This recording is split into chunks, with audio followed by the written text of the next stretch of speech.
All right, how's everyone doing today? It is Jesse on this awesome Monday. Just want to welcome all of you to our session. Oh, let me get over to my comments. There we go.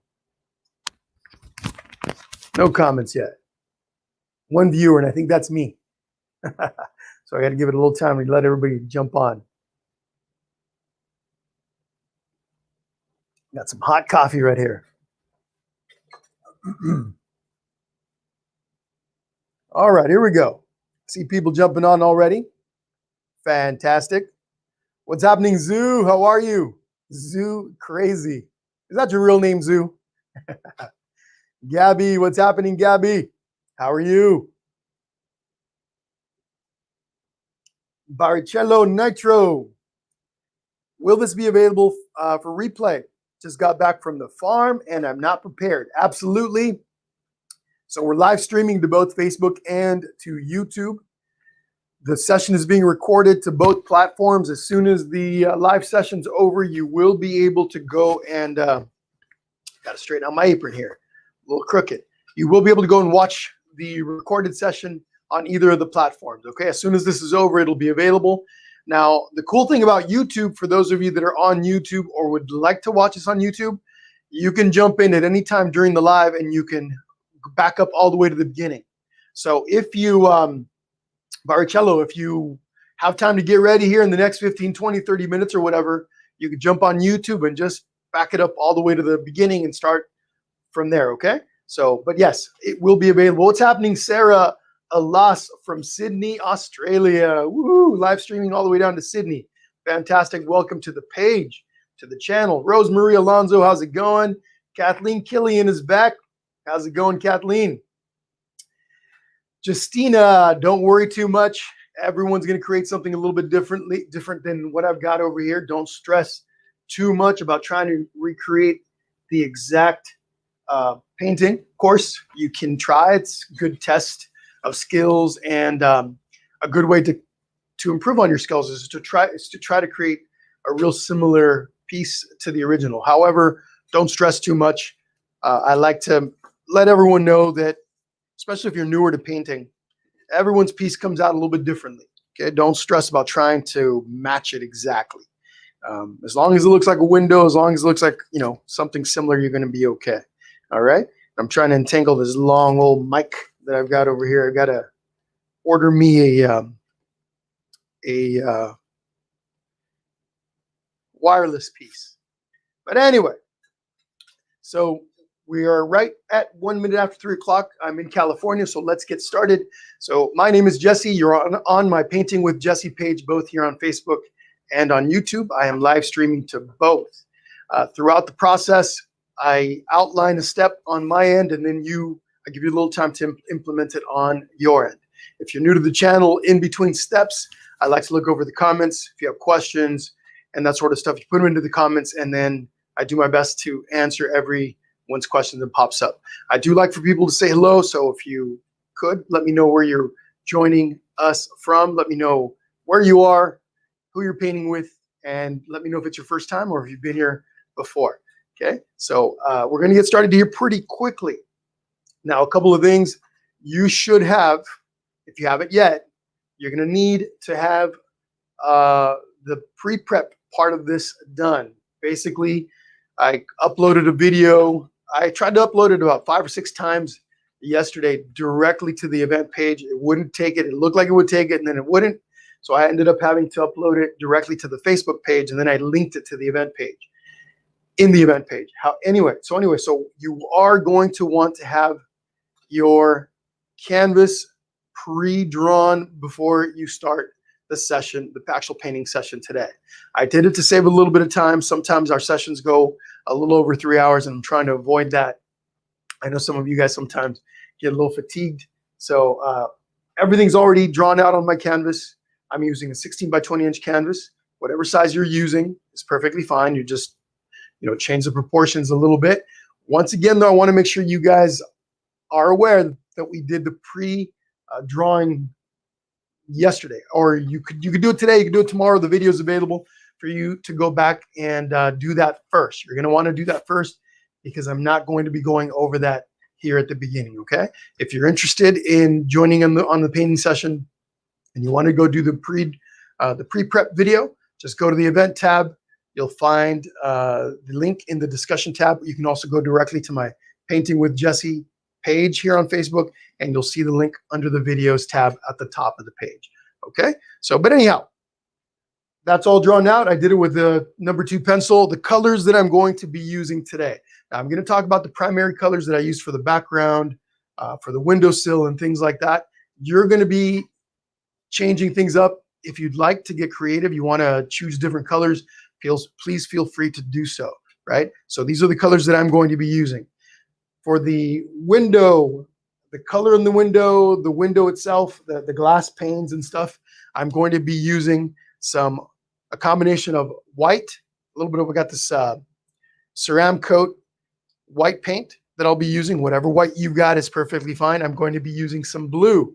Okay, the blue and the white I'm going to be mixing for the window panes. I got this basic Artist Loft blue. I'll be mixing with this paint to create the color on the window panes, that really light blue for the window panes.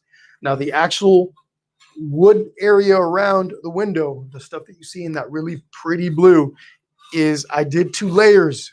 I did a layer of burgundy or brown. You could use brown. I've got this Deco Art Americana deep burgundy color I'll be using for that. So this goes on the wooden part of the window first, right? The borders of the window. Once that dries, then I come in and I'm going to add some of this Anita's all-purpose acrylic island blue paint. Okay, that's the color that you see, and I might add a little extra blue in with a slightly deeper color of blue in it to give me a deeper color. But that's the blue that you see on the window borders. Okay, the wood part of the window. Whatever colors you're going to be using is absolutely up to you. So those are the colors that I'll be using for the window part. We're not talking about the flowers or the flower box or anything like that just yet. But then for the outer part, the bricks, the wall, the stucco on the wall, I'm going to be using a combination of a cream color, which is basically a mixture of yellow and white, or maybe a little bit of brown, white and yellow. We'll talk about it again once we get to that point. But I've got this Anita's all-purpose acrylic cream color. Okay, I'm going to be using some of that. I'm going to be using, again, my white, my Ceram Coat white. Okay, again, this is for that background around the bricks. I'll also be adding maybe a little bit of brown to my mixture. There's different shades of color here. I'm talking about all this in here. Not the bricks yet. We're not talking about the bricks. We're talking about that background color. Okay. Then for the bricks themselves, I use a combination of some yellow, a little bit of red, okay, a little bit of brown. I just go through and create these variations of colors for those bricks using brown, yellow, red, and then also a little bit of white. But we'll go through each step individually, of course. We'll talk about this as we go along, but those are the basic colors. Again, if you want to change things up, you have different colors in mind. You guys, those of you that have been painting with me for a while, know how we do it. You simply make your own choices, make your painting, this painting, yours, okay? So we're going to start with the inside. We're actually going to start with the flowers in here. We're going to create the green base for the flowers. All I'm going to use is a basic coat of light green paint. If you've got a darker green paint, that's perfectly fine, okay? But I'm going to start with this light coat of green. So all I'm going to do with this, and you'll see in a moment what I'm talking about. I've got some paint already laid out.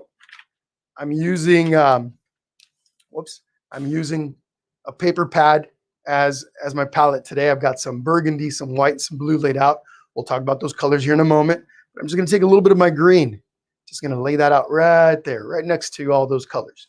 Okay. Again, I'm just going to do a base coat of green right in here where the flowers are. Now brushes, really quickly, let's talk about the brushes. Right when we get started, we're gonna jump in with that green. But the brushes I'll be using today, 1-inch flat brush. It's gonna be what I use to work, especially my background colors. Okay, my background paint. Perhaps I'll use this brush here around my window. Okay, 1-inch flat brush. I've got a 3/4 inch flat brush also that I'll be using. Okay, nothing too fancy.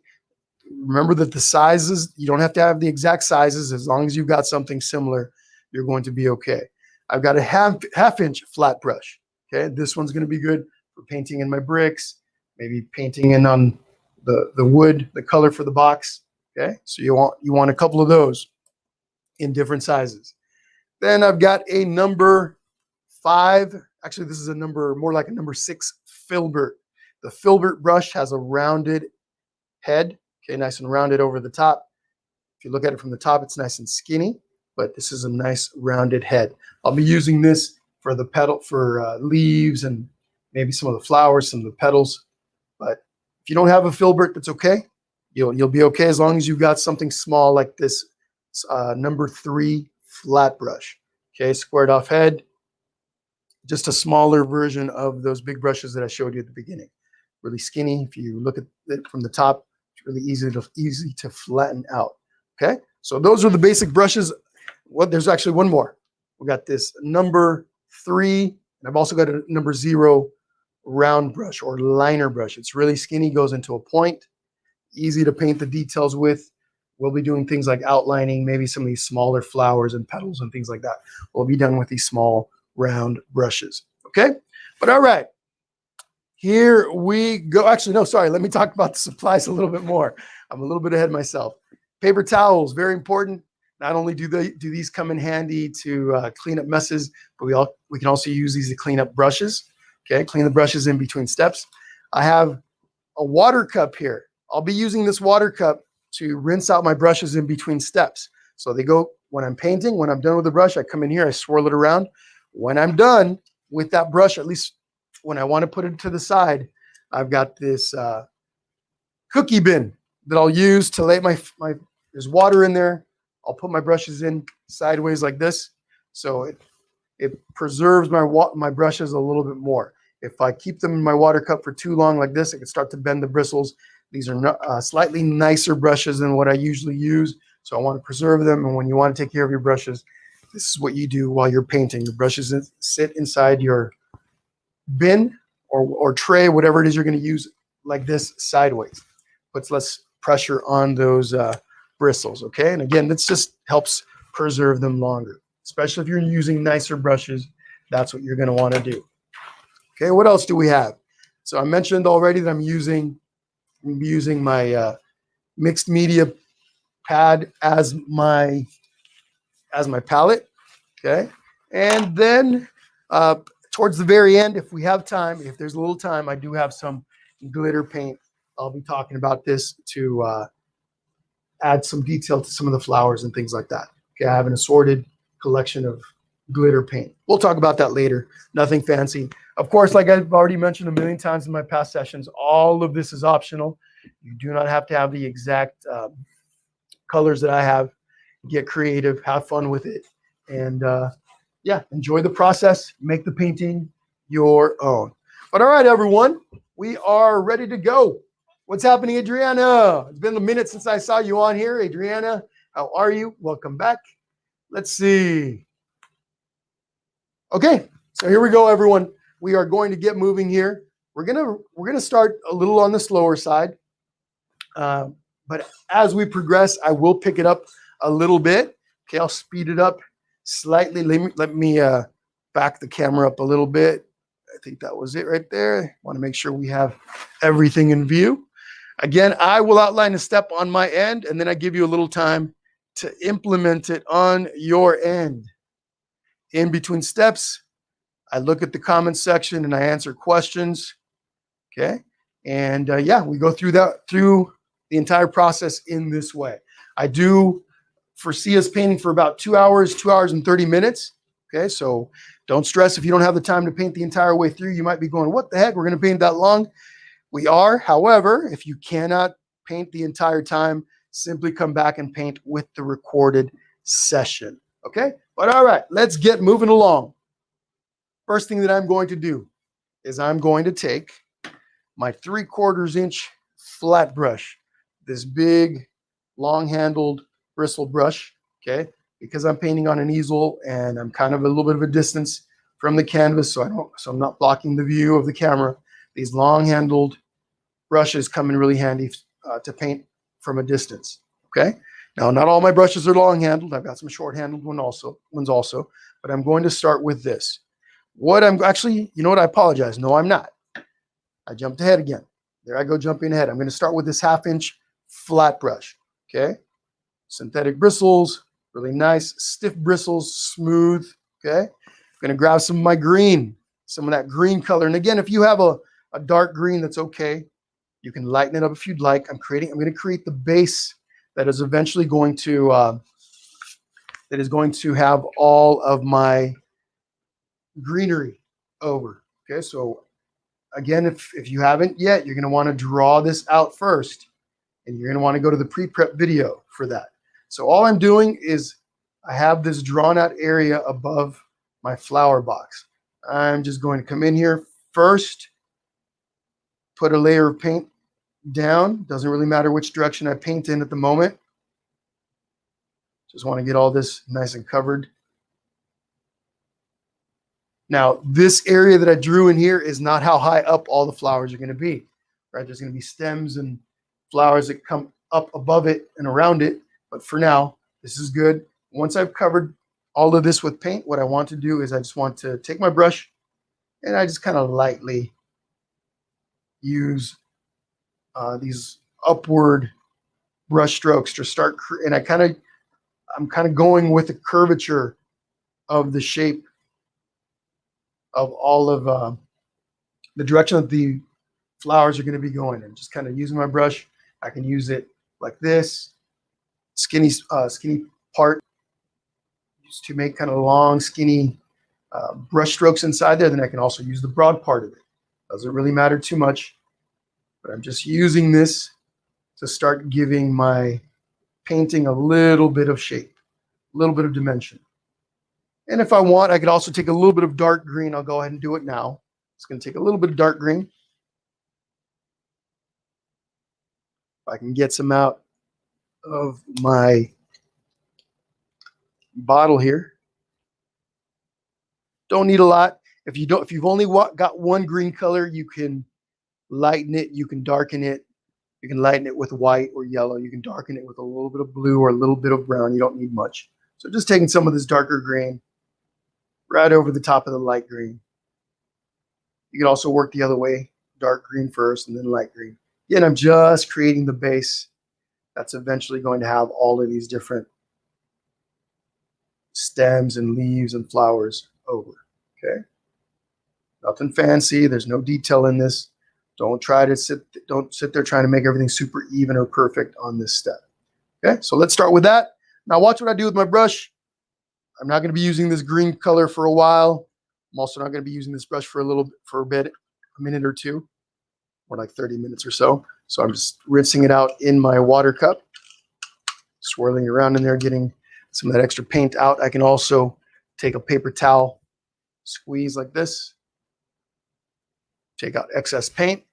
I'll take my brush to preserve it. Again, I lay it sideways in my little water bin here, and I set that over to the side. Okay, so work on that for a moment. Let's take a look at your questions, comments, etc. Stephanie Chator. Hopefully I'm pronouncing that correctly, from Newfoundland. Welcome, Stephanie. What's up, Lisa? Lisa Guarino's in the house. Yeah, Lisa, this is a fun one. You can't miss it. Okay, make sure you come on back and paint it when you have a chance. What's happening, Ketty Torres from Puerto Rico? What is going on out in Puerto Rico? Thank you for being here today. Let's see. Sarah Elas says, I'm actually so glad I joined to watch this live. Always wanted to paint. I don't work at the moment, but I'm thinking of getting into writing children's books and illustrations. There you go, Sarah. There you go. That sounds fantastic to me.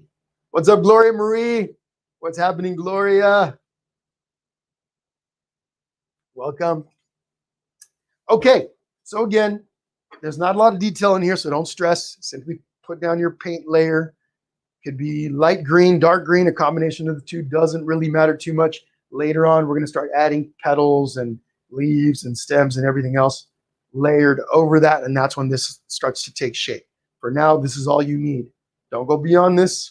Okay, it's not going to do any good to go further than this at the moment. what we're going to do next, now I've got this burgundy color. I'm going to use this as my base coat around, that's going to go around my window. Okay, again, I've got a burgundy color. You can use a brown. You could use a mixture of brown and red. You can use a mixture.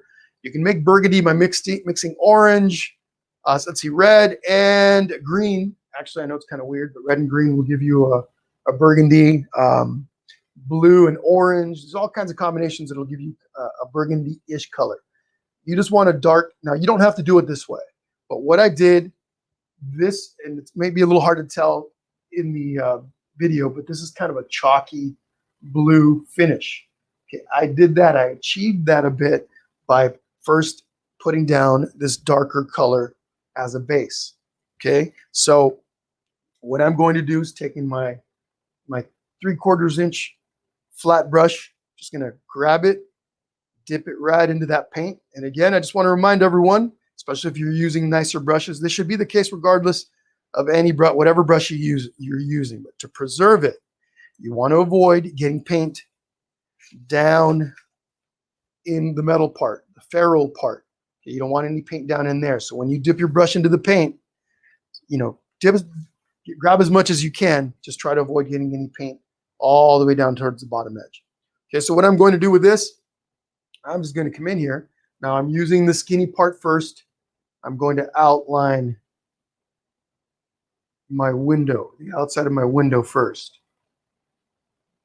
Now, if you want to switch to a smaller brush to do this outlining, you can. Now, when I paint downwards like this, it's a little easier and I don't have to do the outlining part. I can simply take my brush broadside and paint carefully, staying within my lines, right? But if not, if you're not ready for that yet, you would rather do the outlining first, kind of like what I did on top. Using the narrow part of your brush, you outline first. Okay, and you can do that. You can outline everything first if you'd like. Okay.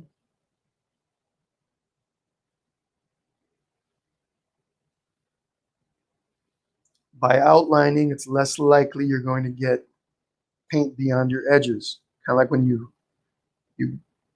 color, when you're using crayons in a coloring book. If you outline everything first, it just makes it easier to stay within your lines. So again, if you want to outline everything first like I am, it's just a little safer way. I might as well do all of this in here too.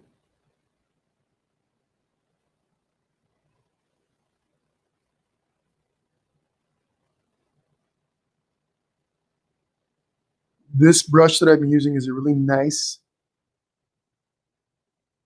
flat brush. It's got pretty stiff synthetic bristles.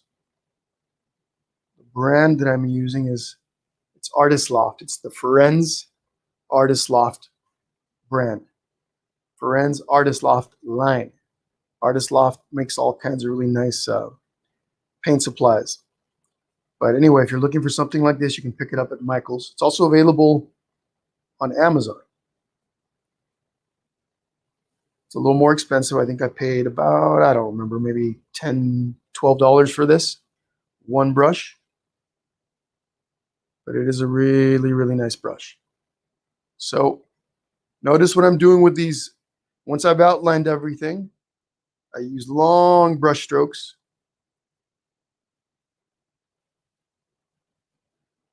to make my finish nice and smooth. If you use short, choppy brush strokes, it won't be as smooth a finish, and that's okay. Just be aware that that's what will happen.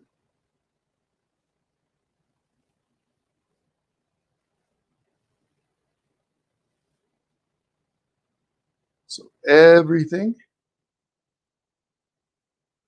gets this. And who knows, for some of you, maybe some of you are going to have this is your finished product with regards to your window. Maybe you want this kind of color, this deep red-brown color or burgundy color. If you have red and brown, you can just mix those two together to achieve this. Doesn't have to be the exact color that I'm using here.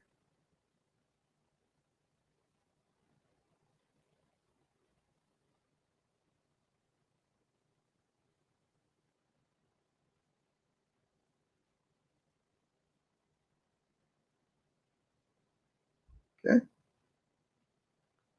So take a little time on your end. And then, so the other thing I wanted to point out before I forget, the window doesn't have to be perfectly straight all the way around. My lines, this is an old window. This is an old building. Maybe it's 100 years old. Maybe it's 150 years old. Who knows, right? So each of your paintings is going to be a little different. You create your own storyline for your window, for your building. But this isn't, in my painting, this is an old window. It's old wood. It's warped a little bit over time. Perhaps it's been painted over many times over the years. But my edges don't have to be perfect. Time and weather has warped my window pane a bit. My window. So don't struggle too much about trying to make everything super, super perfect and straight.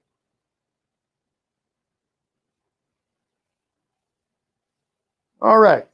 So there's my layer of paint. Again, this is not my finished product. Later, I'm going to come in and add, once this is all dry, we'll come in and add some of that blue that you see over here. I might make it a little bit darker. We'll see as far as the blue's concerned. But there we go. You got about a minute. I'll give you a couple minutes. I know this might be a little tricky. So here I grab my brush. Again, I clean it up inside my water cup. Swirl it around. Take off as much of that excess paint as I can. Then I'm going to take a paper towel, squeeze out all that extra water and paint. You can have a little bit in there still. And I'm going to take my brush, lay it down on its side in my little cookie bin here with water, and that's going to help preserve that brush. All right, so let's take a look at the comments, see what we got. All right. Jerry Wilson says, hi, just got in from Maryland. How's it going? Sasha Masha from Toronto. What's happening, Sasha? What's happening, Jerry? Hi, Margarita, also from Puerto Rico. I think you've been on here before, right, Margarita? I remember the name, or at least somebody with the same name. Francine asks, what about crimson red? One of my favorite colors to work with is crimson red. Yes, that would work as a good base, or it could also work as a good finish color for your window. You could leave it at crimson red, and that'll be just fine. Okay, but if you're talking about how about crimson red as a base coat for the blue that's going to go over it, yes. You could also use a light green instead of that blue that I use. You could also use kind of a pastel green, would look really nice. You could really get creative with it, so have fun with it. Okay. Remember, folks, just want to remind you that if you are watching this on YouTube live, you can back it up to the beginning of it at any point. Okay, Facebook does not allow you to do that. But at the end, once this is all done, the recorded versions of this will be available immediately afterward. Okay? But all right. 30 seconds, everyone. 30 seconds. No, maybe a minute. I know this might be a little tricky. Again, don't stress too much. If the color that you're using right now is going to be your finished product, as far as the color, when we're doing the blue layer or whatever other color layer you're going to be putting over the top of this, you're just going to be adding a second layer of your color that you're using right now to even it out, make it less blotchy and that sort of stuff. Don't worry about trying to make it super perfect on this step. This is the first layer of paint. We will do at least 2 layers of paint on most of the stuff that you see on this painting, okay?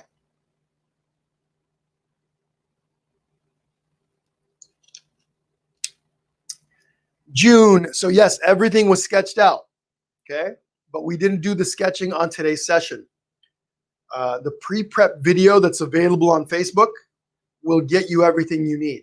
So if you're not on Facebook, you're going to want to watch the pre-prep video for this. I uploaded it yesterday, sometime yesterday, or the day before, I don't remember now.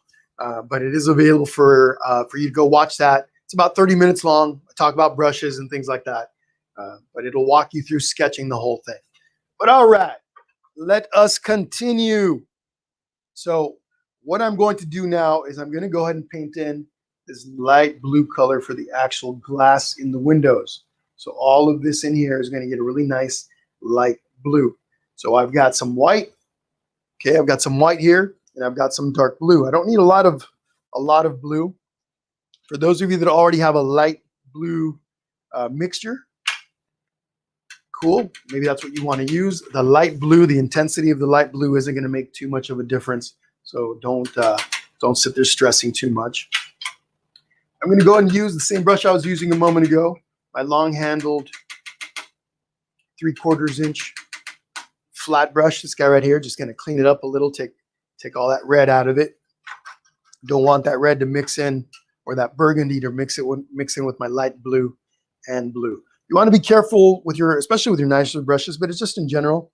Be careful when you're cleaning them. You don't want to put too much pressure or pull too hard on those bristles, because you can accidentally pull them out of even though, enough pressure, you will pull some of those bristles out. But okay, so I've got some white right here and some blue. Just going to take some of this white. I'm going to move it over. Now I want to mix enough of this white or this light blue mixture that I'm about to make to be able to cover all of my window panes. So I took plenty of white, moved it over to the side. Now I'm going to take some of this light blue, and I'm going to come in here and use my brush to mix a nice light blue. Now again, I mentioned you want to mix enough where you can cover all of your window panes at one time in one sitting. You don't want to run out partway through and then have to remix your paint, because color matching can be a little tricky. So mix enough. Better to have more than not enough. Okay, there we go. You're going to have to eyeball it. If you're newer to painting, you're going to have to eyeball it. Once you start to get more experience, you'll go, okay, that's enough paint. You'll start to be able to gauge it more accurately. Okay, but there we go. So just going to come in here with this big brush. I can go ahead and outline everything carefully so I can keep my paint away from the burgundy, especially if my burgundy paint is still dry, still wet. If I go too far in, if I accidentally go into the burgundy part, I might pick some of that wet paint up. So be careful. So outline, and then go ahead, and if your paint stays a little streaky, or a little mixture, has little streaks of blue in it, it'll actually create a kind of a reflection in your window paint that'll work. So your paint doesn't have to be perfectly blended, completely blended. It's a little streaky in color. Perfect. Be careful around your little corners. Brush selection is very important. If you need to switch to a smaller brush, please do so. Make sure you're comfortable with what you're doing. You'll feel it once you start to paint if it's too big of a brush, because the areas, like let's see these little corners and stuff, if they require a slightly smaller brush or a significantly smaller brush, you'll feel it. The brush you're using will feel too cumbersome. Okay, so outline, outline, and there we go.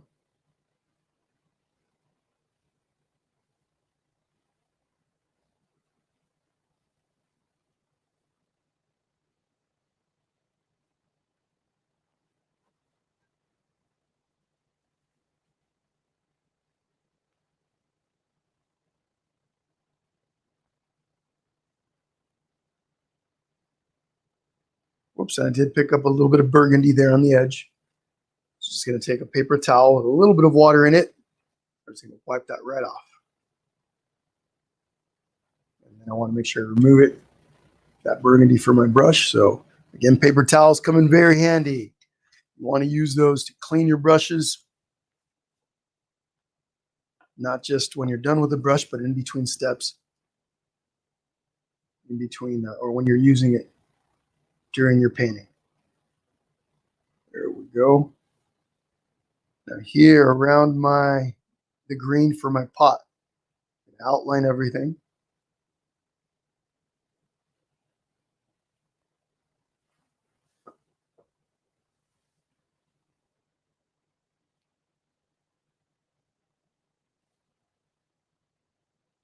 I can see the edges on my window here on the outsides of the pot.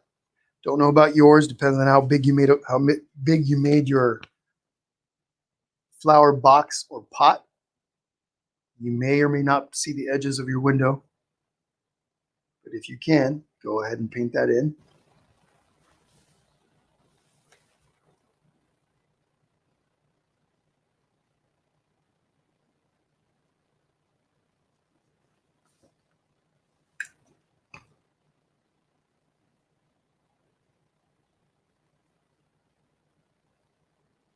Okay, so there's my outline. Now I'm going to go ahead and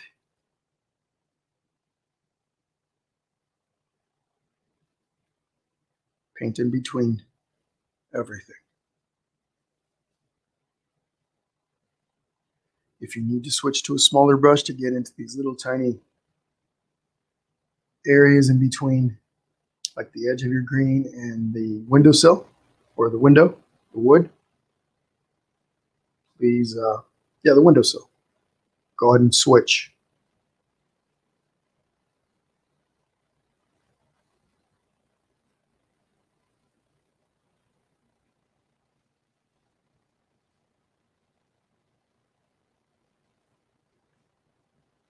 From time to time, take a little step back. I just noticed that over in this little corner, I got a little bit of burgundy. Just going to clean that up a little bit.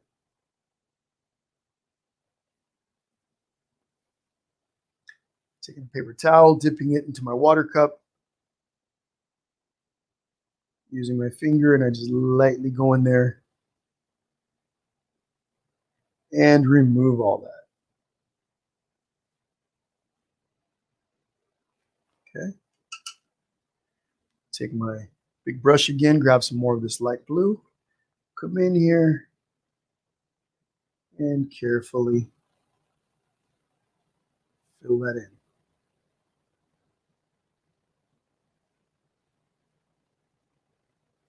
All right. No problem. Nice and easy. All right, you got about a minute and a half. Lynn Chenard says, I missed the prep video, so I am drawing and painting at the same time. No worries, Lynn. Fantastic. You got it. If you got a little bit of experience with drawing and painting, etc., you'll know exactly what to do, right? But yeah, if any of you were interested and didn't realize there was a pre-prep video and you jumped on here and you go, what? There was a pre-prep video? Not to worry. Video's available. It's not available on YouTube. I haven't uploaded it yet, but I will. But it is available on Facebook. So simply go over to the, you can go directly to the event, this actual event page, and you'll go to the discussion board. It'll actually be the last link. The last post in the discussion board will be the link to the pre-prep video. And again, all I do is I walk you through the drawing steps of everything that you see here. Okay. What's happening, Carrie Richard from Texas? And then there's Nancy Davison in Ohio. Welcome, welcome. And then we got Laz from England. What's happening, Laz?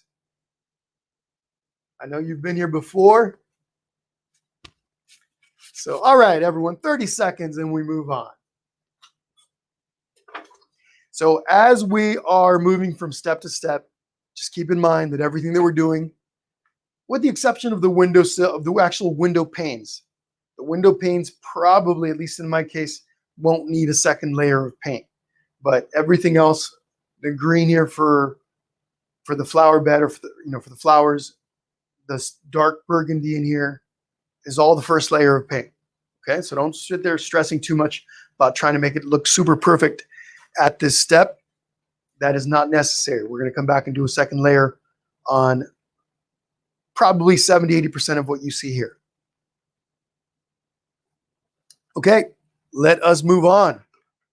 Now, again, as far as color choices and things like that go, I'm going to take some brown, and that's going to be the color for my flower box. I'm going to switch brushes. Okay, let me clean my brush a little bit, put it back into my bin over here.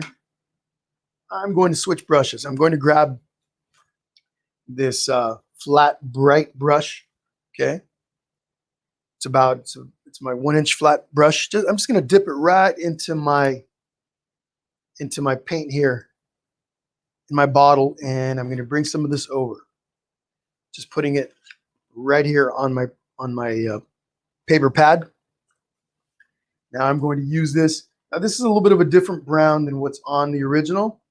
I can add a little bit of red to it to give it more of that color, or I can actually add a little bit of burgundy to it as well. But I'm going to leave it brown. I like this brown color, so I'm going to use that.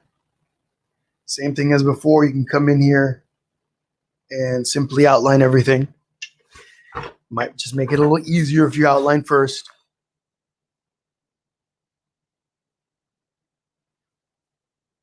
This brush here is a little bit of a softer bristled brush, but it isn't so soft that it bends very easily. It does bend easily, but not enough where it's problematic. I use the edge, the skinny edge of this brush.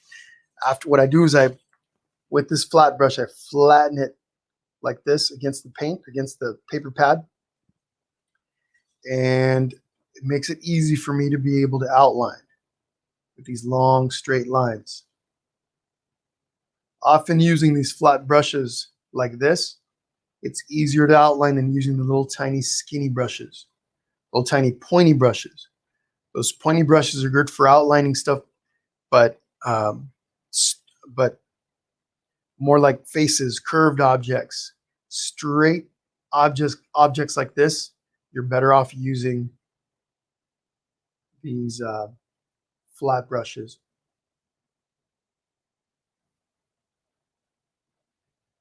Okay, and then what I'm doing is here is I'm painting with long horizontal brush strokes. You can use vertical brush strokes. You can use brush strokes in different directions, but whatever method you decide to use, keep it uniform throughout the entire pot. So for example, if I'm doing vertical brush strokes, I want to use vertical brush strokes all the way through. If I'm using short, choppy brush strokes, kind of like this, I want to keep it consistent and do that all the way through.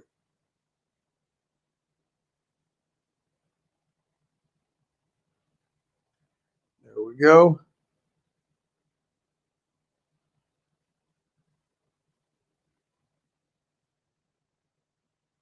All right.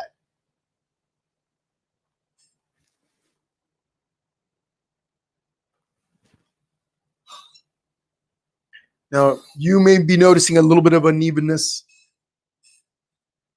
here in my paint. Like down here, it's a little bit lighter. Over here, it's a little lighter. And here in the center is a little darker. Okay. I will be doing a second layer of paint in this area, and that second layer will clean all of that up.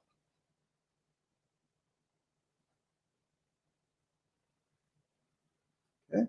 There we go. Brush, clean it up.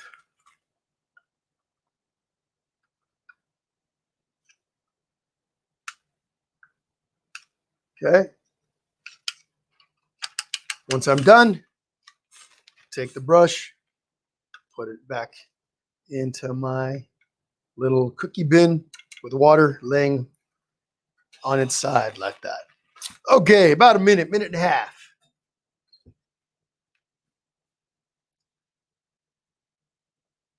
So how's everybody doing? How was everybody's Easter yesterday? Hopefully you had a fantastic day, whatever you did.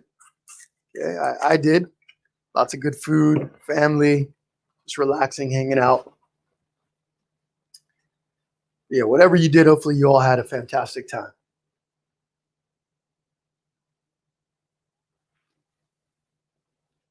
Okay. About 30 seconds and we're moving on.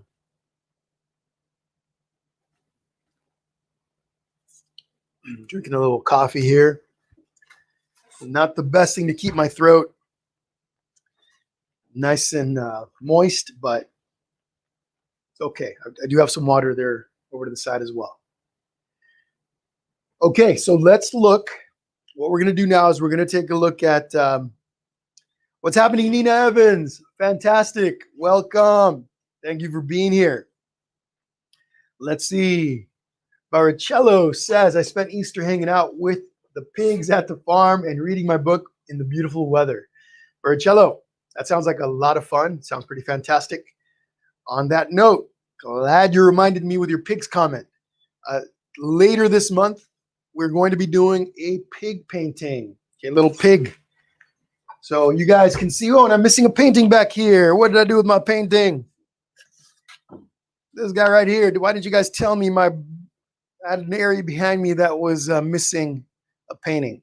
This painting right here we're going to be doing next week sometime. I do believe it is. Next week or the following week.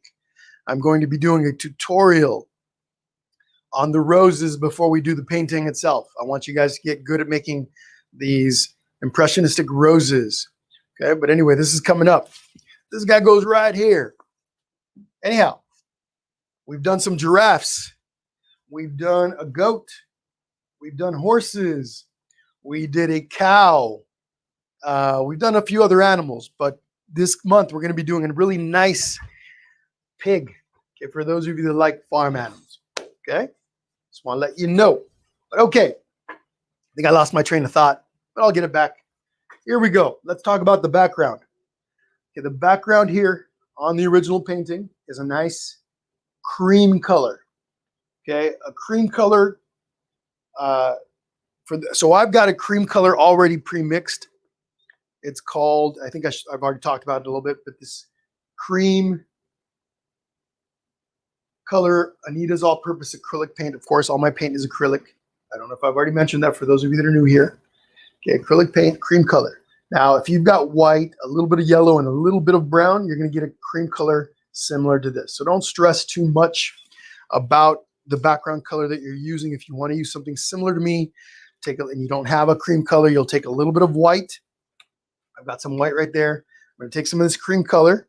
So you'll take a little bit of white, a little bit of yellow, and a little bit of brown. Look at the difference between that cream color and the white that you see next to it.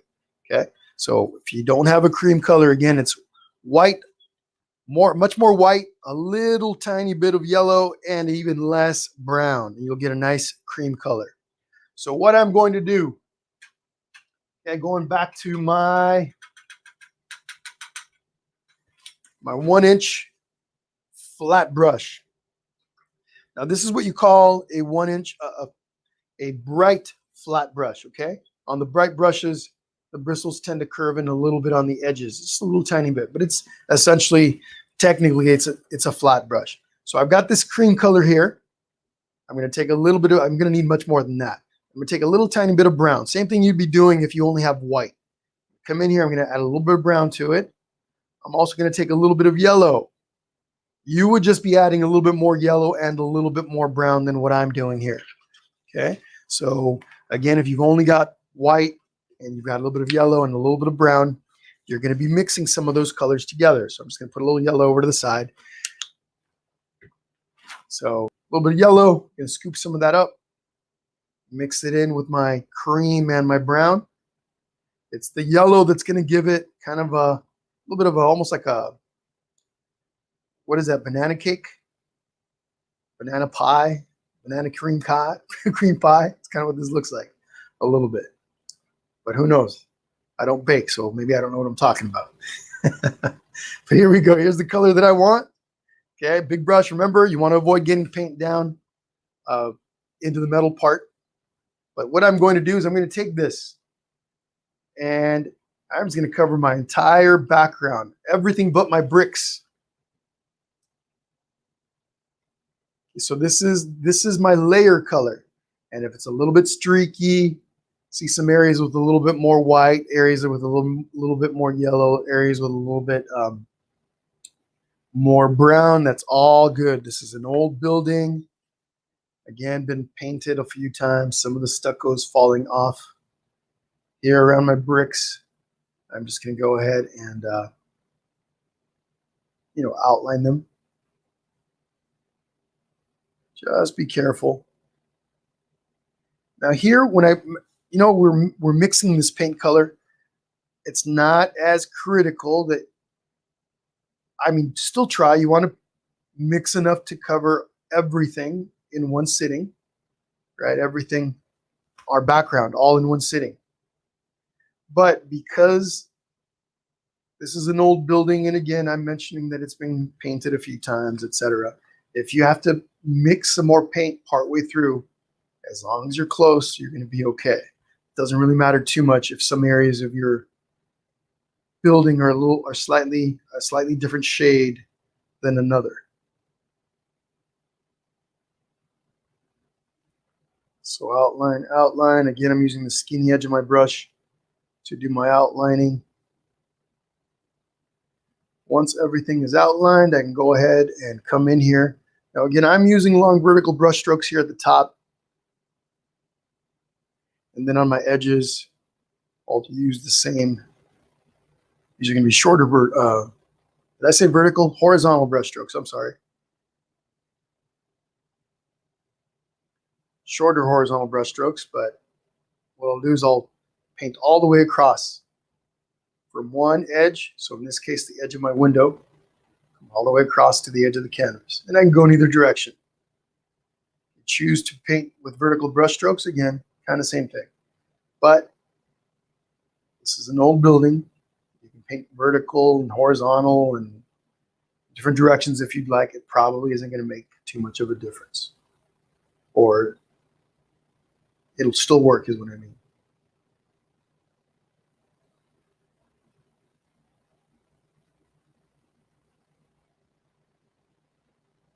I'm excited to see everybody's different flowers.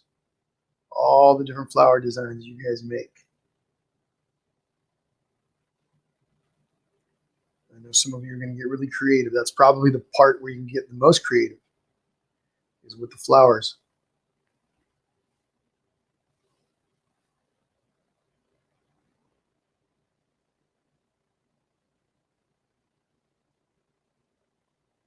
Who knows, maybe I'll change my flowers up too.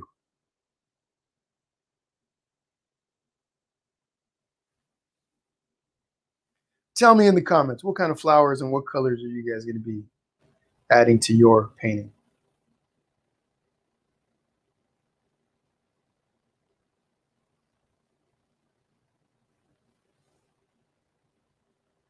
Once I've covered the entire front of my canvas, I'm going to come around my edges. I'm not sure if you're painting on a canvas. I know some of you like to do this on multimedia paper or canvas boards or wood boards, etc. But if you're painting on a canvas or something thick like mine, you can go ahead. As an option, you can paint your edges, the sides of your canvases. This is optional. Some people like to leave their edges white. No right or wrong. And I'm using my big bright brush for this. Big flat bright. If you don't have a bright, that's okay. You can use just any flat brush. The main thing is that it's a nice large brush to cover big areas at one time. If you guys need any recommendations on brushes, send me a message here on Facebook or via my Gmail, paintingwithjesse@gmail.com, and I will send you recommendations that you can look at. Good starter sets. And again, I just want to mention, you don't need anything super fancy, but the nicer your brushes, even as a beginner, the less frustration you'll have. Your tools matter, just like with everything else. Anyway, let me know if you need recommendations. Paint 2. Here we go all the way around. Now I'm not going to do my bottom edge. I'll save that for last. If I do it now, my canvas is going to stick to my easel. We don't want that. We don't want to mess with that. Okay, so there's the front of my building. Now what I'm going to do is, just to give it some variety, I'm going to take a little bit more brown here. Just going to scoop up some brown with my brush. I'm going to bring it over here. So I scooped up some brown, brought it up to the top, and bring over some of this cream color, a little bit of the yellow. This is going to be slightly deeper. And I'm going to make it so that it's not super blended. I just want to come in here and give my building a little bit of variation. What I'm going to do with this color, I'm just going to pick a few little spots. Just kind of do this, just lightly painting in with the very tip of my bristles, nothing too heavy or hard. Just finding a few random spots to come in with this different shade. And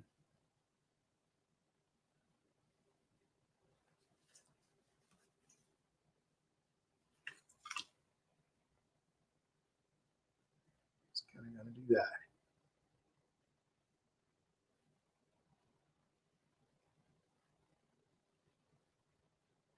All right, you got about a minute and a half to finish yours up.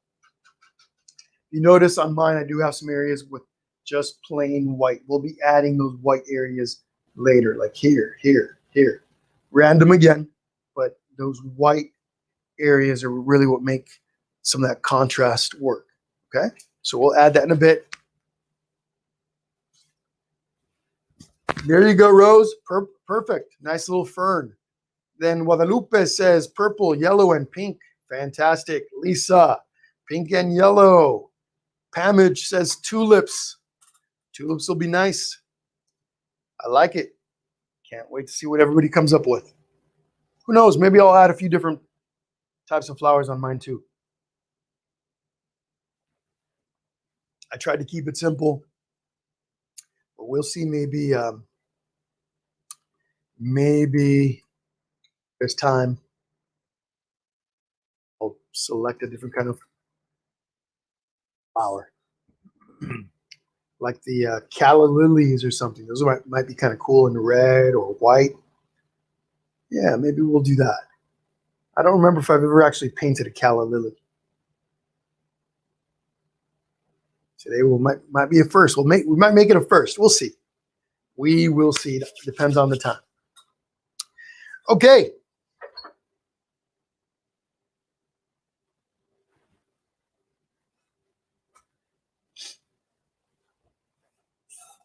"30 seconds. Daisies. It's a nice option.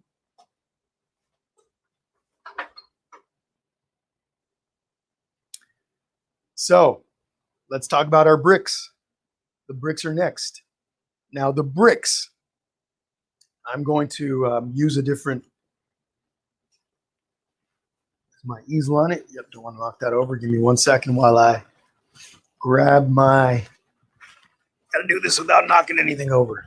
There we go. Just going to use a different paper for the colors that I'm going to use for my bricks. So my bricks are a different combination of a little bit of brown, a little bit of red, a little bit of yellow. So I'm just going to take, what I'm doing is I'm using my old paper pads here, the papers that I'm going to be, scratch papers. Just going to use those as my paper pads. So a little bit of yellow. Going to take some red, some brown. What else? A little bit of white maybe. Don't need a lot of red. Let's see, I said brown, didn't I? Sure did.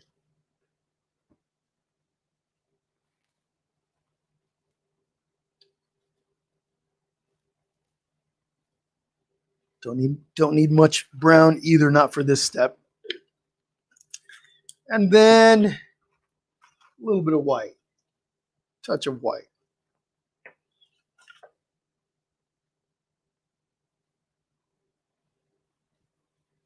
So here's what I've done. Got some brown, got some red, got some yellow, and I've got some white. Now I'm going to take a small flat brush for this. We'll start with this and see if we need to go a little bit bigger.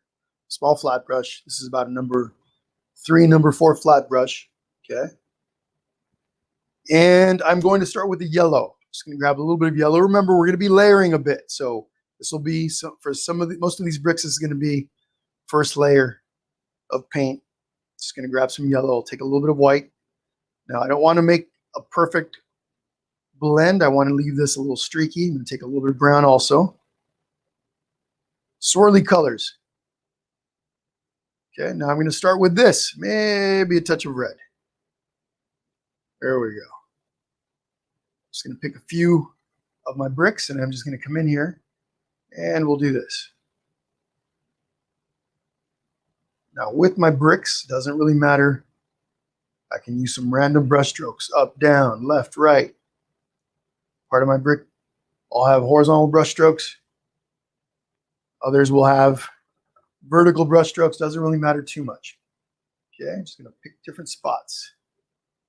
And I made my paint a little bit thick. So some of my bricks are a little thicker. Paint layer is a little thicker.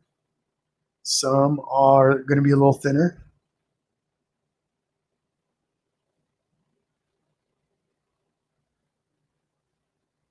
Watch how I'm holding my brush. Nice and loosely, nothing fancy about it. Just putting down my layer of paint.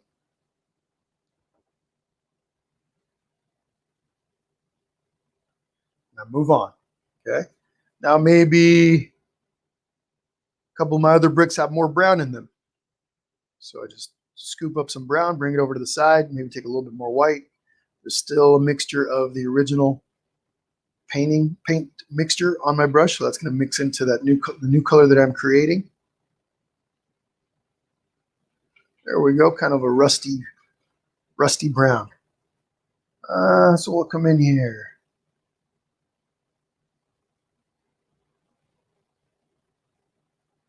Watch how I hold my brush. Watch the brush strokes that I use. You'll learn as much by watching as by listening. Okay.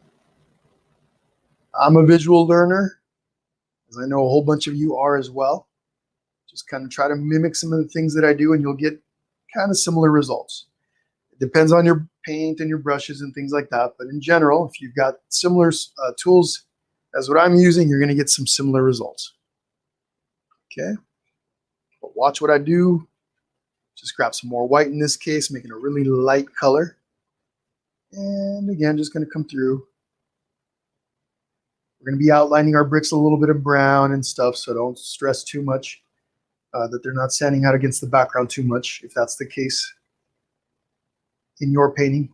When we do the outlines in brown and black, everything starts to stand out. So just go through and start making different mixtures of colors for your bricks and go to town. Remember, your bricks can be different colors even in between bricks. I've got some red here, a lighter orange brown up here, white, right? A little bit of yellowish down in here. So your bricks can be different shades even within one brick. They don't have to be a perfect uniform color.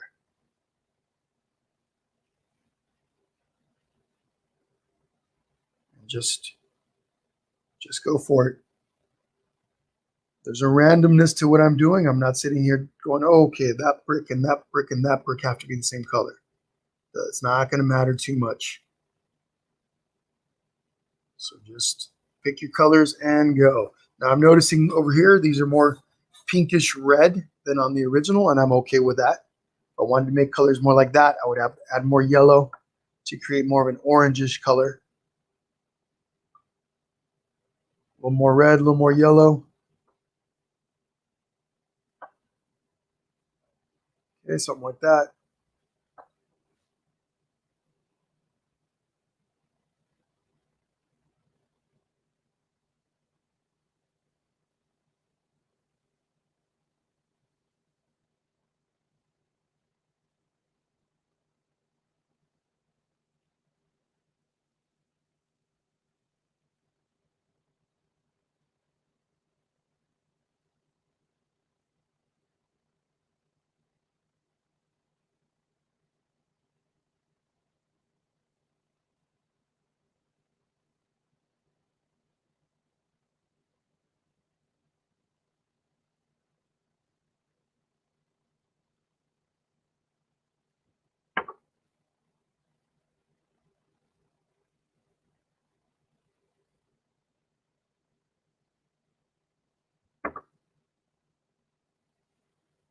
I'm just holding my paper pad like this.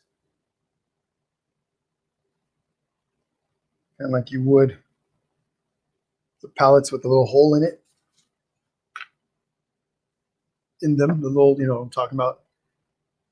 Kind of like the one Bob Ross would hold.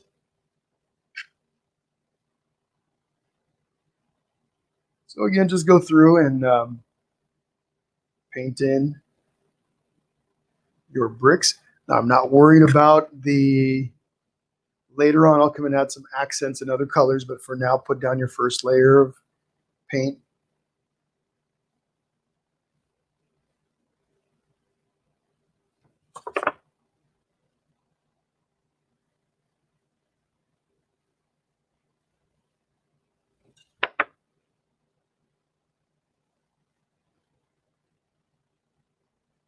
Okay.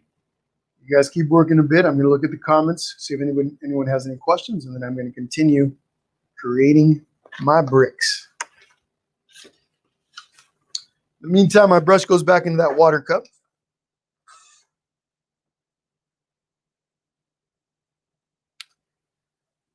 Mary Beth says, not sure why, but your picture is blurry. So sometimes you will get a blurry picture depending on most of the time what I've found. I've got a pretty good internet where I am in my studio. I've got a pretty strong internet. However, sometimes the quality can drop a little bit, but oftentimes you'll find that video or audio glitches might have to do with your device or your internet. Okay, so one of the first things you can do, first give it a little bit, see if the problem goes away on its own. If it doesn't, simply exit the session and then come back into it. Oftentimes that fixes the issue. If not, maybe you might have a problem with your internet. Okay, but I think everything's okay on my end. If I see a lot of comments about the issue, then it's more than likely on my end. Okay. All right, everyone. Just a reminder to take a look at your look at the event page. Okay, when there's a chance, take a look at the event page. I'll be adding a lot more paint sessions throughout the month. Whoops. So make sure you guys take a look at that. Take a look at the event page throughout the month. Also, if you guys haven't yet, please make sure you like and follow the page, both Facebook and YouTube. Help the page grow a bit. But okay, it looks like no questions on the bricks. Let's continue with that.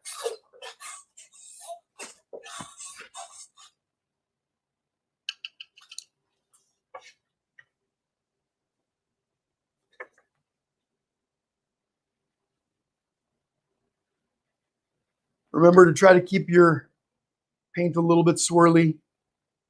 Helps give it an old kind of rustic effect.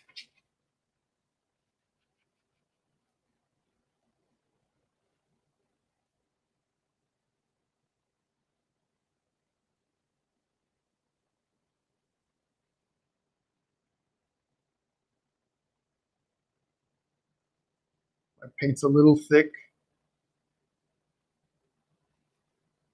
Gives my bricks a little bit of dimension. So there is that option. You don't have to do it on yours. Yours could be thin paint. All good. Remember to leave some spaces in between. So the bricks here, above the window and below, I left little spaces in between so that I could add, you can see the white mortar, the gray mortar in between the bricks. I didn't do that on these bricks on the sides. I didn't feel that that was necessary for those, but it's up to you. You could do that as well. Maybe all of your bricks have little separations in between. You can see that mortar.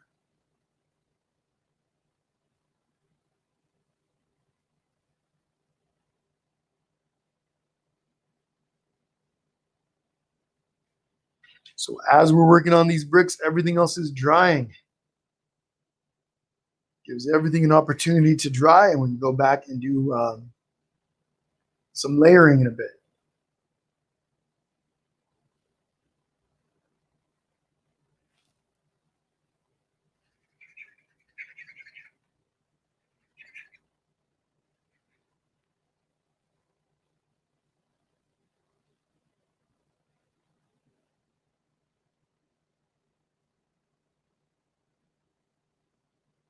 Again, holding my brush nice and loose. There's not a lot of pressure on here.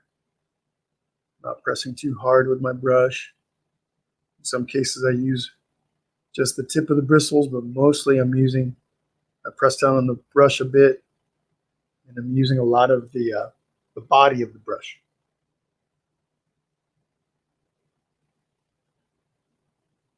Okay, and there we go. When you're done with your bricks, take a little step back and see where you need to make little adjustments or touch-ups, that sort of thing. Really no right or wrong. If some of your bricks are already dry, you could take a little bit of white like I'm about to do. Same brush. I just scoop up some white. And I'm going to come in here and maybe over the tops of some of them. Some of the areas that they're already dry.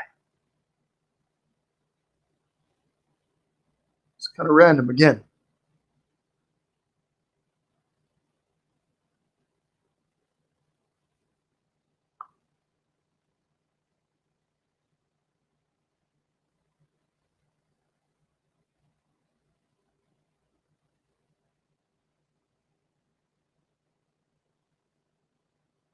Okay. So take a little bit of time on that. Next step, we're going to go through and paint the gray in between the bricks. Okay. Up in here. All that gray in between. Do remember to take a little step back from time to time. Look at your painting from a distance. Make sure you've got everything. You're not missing, anything important. Oftentimes when you're a little too close to the painting, you'll get a little bit of a tunnel vision. Okay, so make sure you take a little step back. Now, for those of you that would like to help support the page, I'm putting up the information on the bottom of the screen there. I do have a virtual tip jar. I've got a Venmo.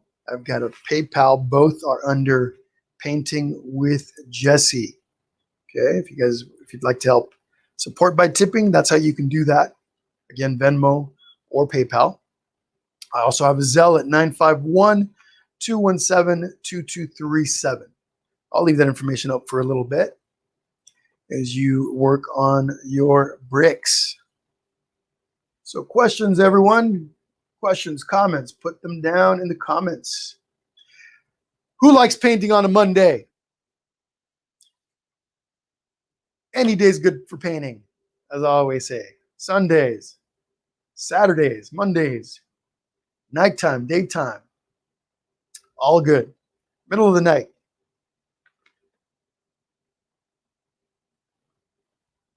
Of course, Jessica, absolutely.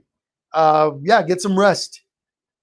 Send it to me when you're all done, okay? Now, I do like to ask people to send me pictures of their masterpieces, right? Your paintings. When you're all done, please send me a picture. Take a picture of it. You can hold the painting, take a picture of yourself, or have somebody take a picture of yourself holding the painting. Send that over to me by painting here at Messenger on Facebook or through my Gmail at paintingwithjesse@gmail.com. That way I can share the painting. Once I get a good batch of them, I'll share them on a large post on my Facebook. Gives everybody a chance to see what everyone else has done. People have a fun time looking at other people's paintings. Okay? But all right, everyone, here we go. I'm going to take, now I didn't mention that I have some black. I'm going to be using a little bit of black to make a gray color. Okay? It's a very tiny amount of black that I'm going to be using for this. Give me 1 second while I grab my paint. There you are.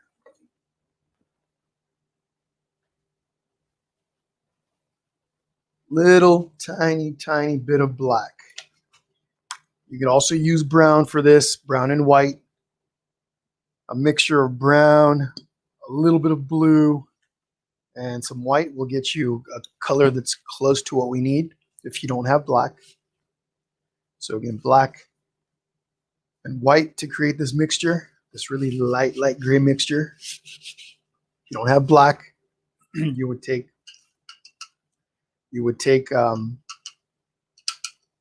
let's get our brushes back into my cookie bin. You would take some blue, some brown, and white if you don't have black.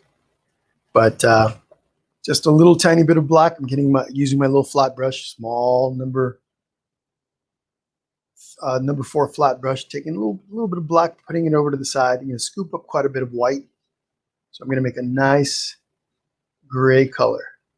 It'll be a really, really subtle gray, barely gray. You don't need a whole lot of black. You do need a lot of white. There we go. And again, it could be a little streaky. Whoops. Oh, too much paint on my brush. Let's scoop that up. There we go. Now what I'm going to do with this flat brush, I press it against the paper so that it flattens out the edge at the top. Now I'm going to come in here in between my bricks. Again, it's a really subtle gray. It's the mortar between the bricks.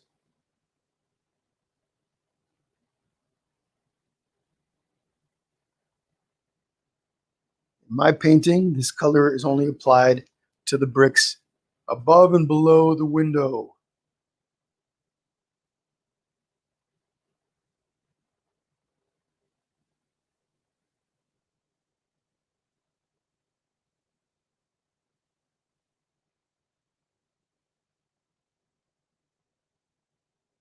Okay, there we go. So take a few moments with this.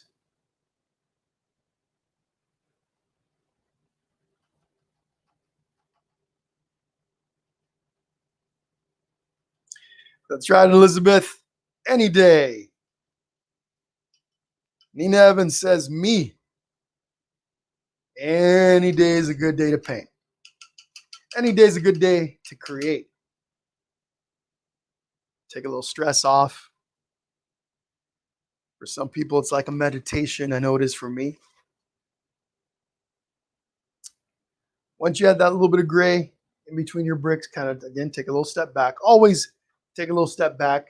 I can see I left a little bit of a gap up here between my my bricks and my wall, the color of the wall. So I'm just going to take a little bit of that paint and just touch up these little edges on top as you guys are working on your bricks.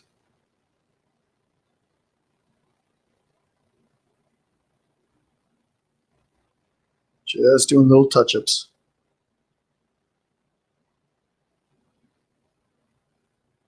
All right.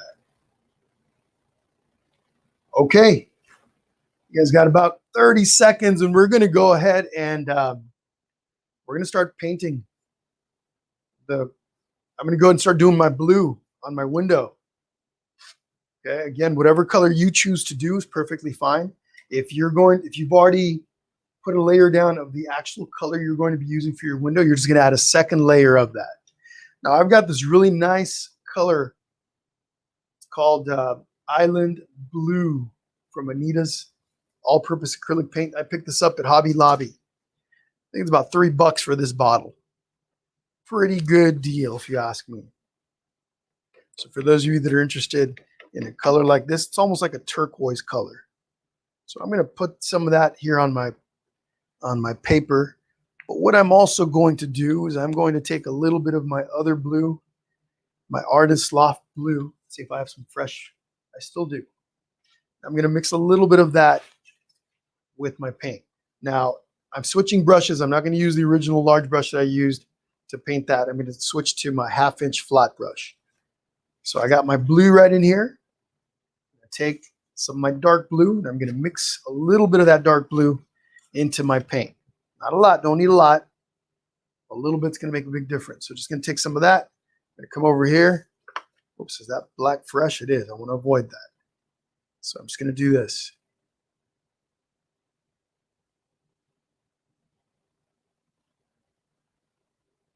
Okay, there we go. Just gonna deepen the blue a little bit. Real subtle in my case. Once I've got the color that I want, here we go. Now what I like to do, what I'm gonna do for this step, is I'm gonna take some of the paint off my brush. I don't need a whole lot of paint on my brush. Just gonna come through here. What that does is when I don't have a lot of paint on the brush, I leave little areas where some of that burgundy in the background is coming through. And that's kind of what I want. I want this blue layer to be kind of thin. Not so that I can see a lot of that original burgundy color, but I can see a little bit here and there, especially around my edges, right around the edges. That's a really cool little effect. Subtle, but it gives my painting a little bit of dimension, especially when I leave some of the edges peeking through with that burgundy color.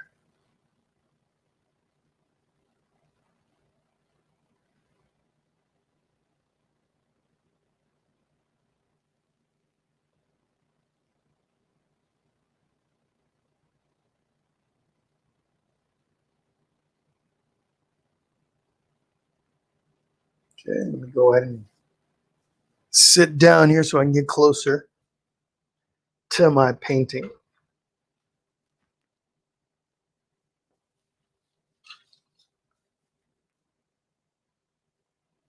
So I'm trying to leave a little thin edge along the sides, but if in some areas I can, I'm actually painting those little edges, I'm accidentally painting over them, I'm going to come back with some brown later, like here, just around some of the edges, and bring that back.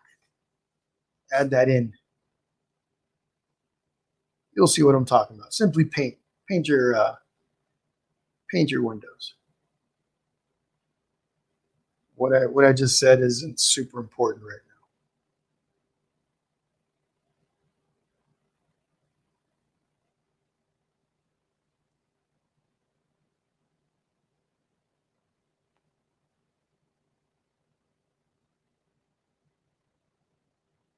Remember, if any of you are new to painting, or maybe you haven't taken the plunge, you're looking for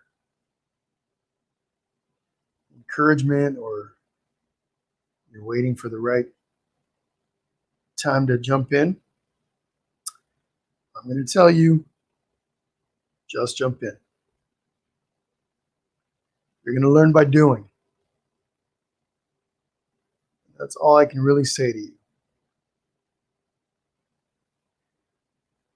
Okay? If you need recommendations on things like brushes or paint, send me a message here on Facebook or on my Gmail, paintingwithjesse@gmail.com, and I'll send you recommendations. You don't need to get super fancy to start, but I do say start. Like I said, you can watch a trillion videos. You'll get an idea, but you're not really going to learn until you actually start.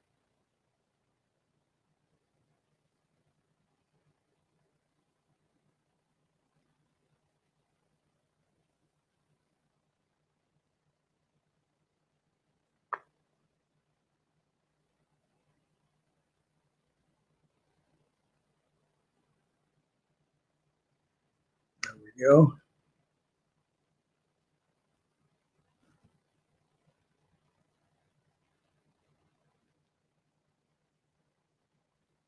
So my studio is kind of on the warm side, and that allows my paint, or it helps my paint dry pretty quickly. So even as I'm moving around here, some of the areas that I did originally or at the beginning are already dry. So I can come back over and Start to add a second layer over some of that, or some of the areas that are a little more transparent.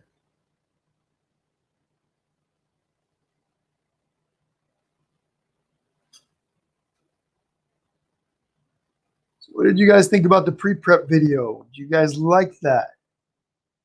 Or would you have preferred to have drawn everything together on the live? I did that for a couple of reasons. One, to save a little time.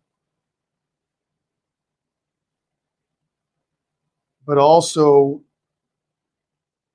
to avoid, I know sometimes it gets a little bit long or tiring to paint for that long. To draw and then paint can be a little much for some people. So just wanted to see how that worked out. What do you guys think? Let me know in the comments. Especially those of you that have painted with me on my events where we draw everything and then we just paint it all in one sitting.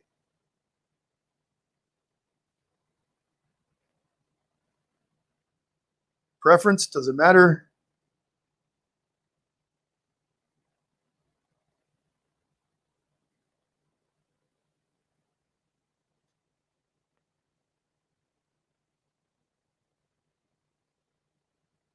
You're on YouTube. Leave me a comment also. My YouTube following is a lot smaller.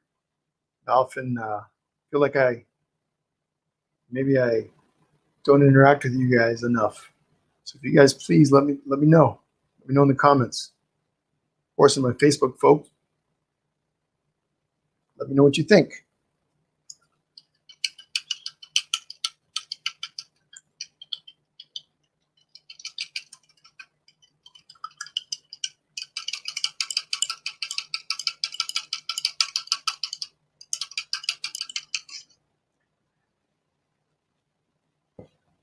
Okay, cool. Looks like, okay, good. Looks like most of you guys are in agreement that the pre-prep was good.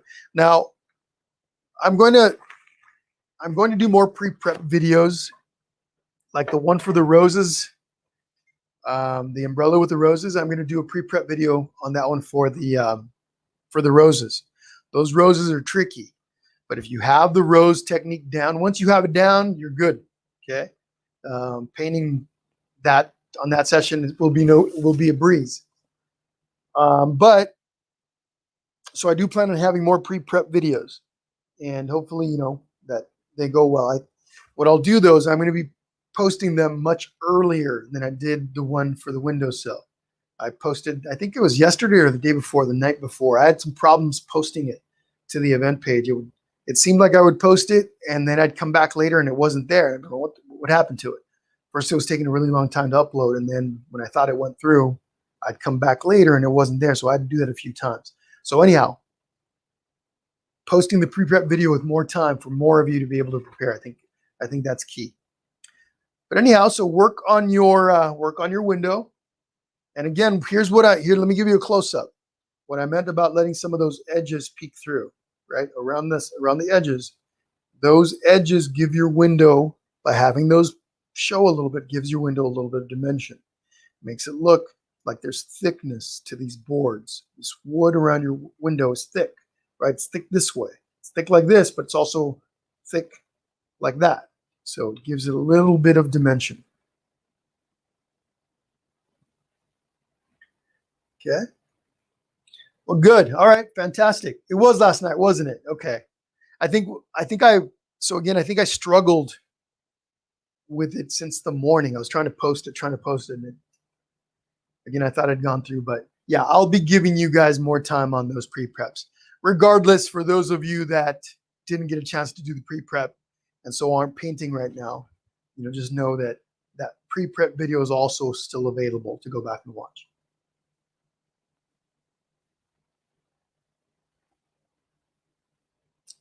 But okay, you guys got about a minute, and then we're going to continue.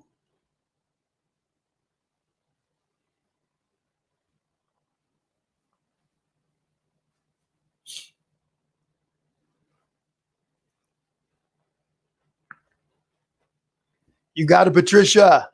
My pleasure. Okay, good, Sharon Hayes. Fantastic.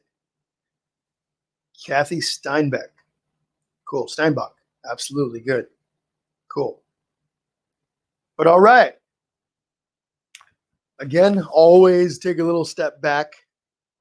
What we're going to do next is we're going to start adding in, we're actually going to start putting in some stems. Just kind of calculate where your flowers are going to be.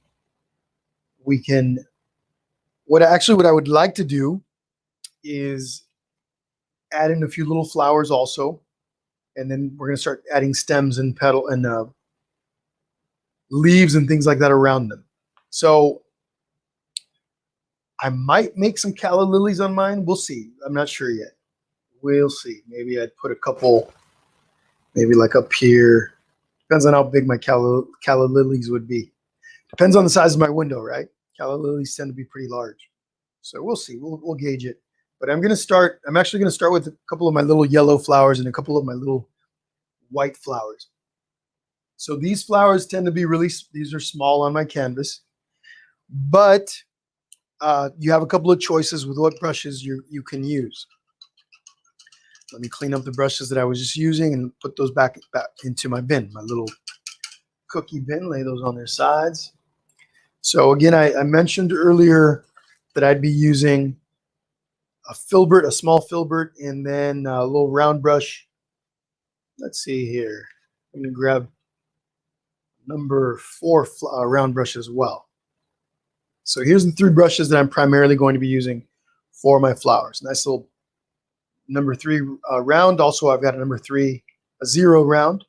I've got this is more of a liner brush. I've got a number 4 round, okay? And then I've got a Filbert, little Filbert brush. So I'm going to start with, let's see, I'll start with my number 3 liner brush. I'm going to grab some yellow. And dip it right into my yellow. And so I've got a couple of these little yellow kind of daisy flowers. Just going to press down. These are simple. Just going to press down and come around with the petals. I'll give you a close-up in just a moment.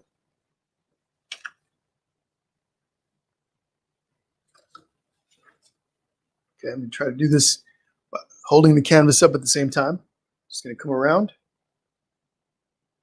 Because all this is dry, I can put my hand right up against the canvas, no problem. Okay. Go over these little petals over here again. The one on the little petal on top, I can barely see it. And all I'm doing is taking my round brush, I press down, as I pull away from the center, I lift my brush up and it'll narrow the petal a bit.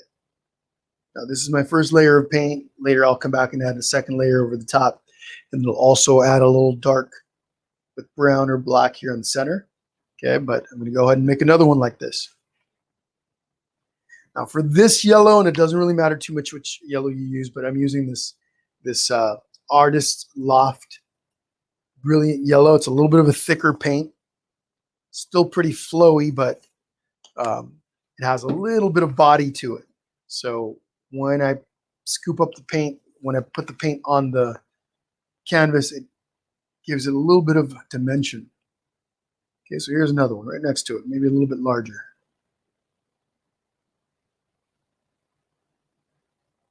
Nice and easy. Nothing to it. Okay.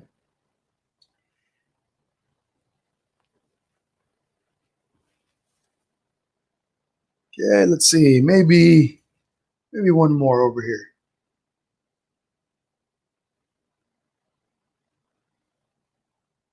Okay. And again, if some of you have different flowers, you're going to create different style of flowers.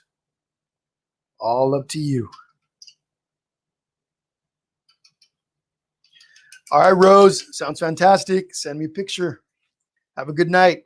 Now I'm going to take a little bit of white and I'll do the same thing. Maybe over here. Now I'm not putting in all my flowers all at once.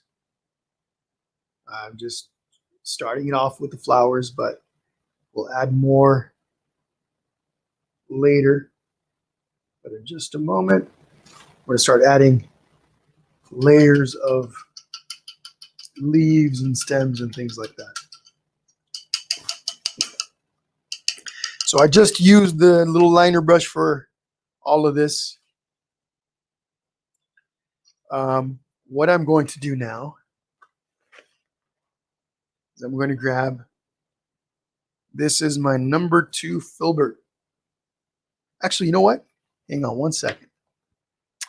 Hang on one second.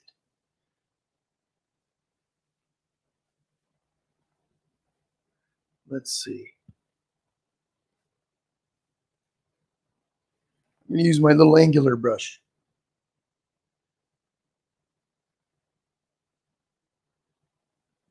A little angle brush. This little angle brush, if you don't have it, that's okay. Actually, you know what? I didn't list this in my brush selection, so that's okay. We're not going to bother with that, since I did not list it in my brush selection. I was going to try and get a little fancy with it. No big deal. So go over to my number 3 round brush. Just going to grab some green here. Okay. I can use this to make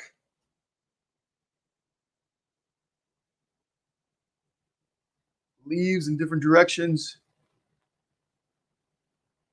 Just pressing down. The more I press, the harder I press, the longer the leaf, the lighter the touch. So again, I'm using a round brush here, one of my small round brushes. Number 3, number 4, number 2 is all you really need. Okay. And all these are different sizes. Some of them just barely touching. Some of them are going to go sideways. Some of them stick up above the edge of the light green that I've got on my canvas.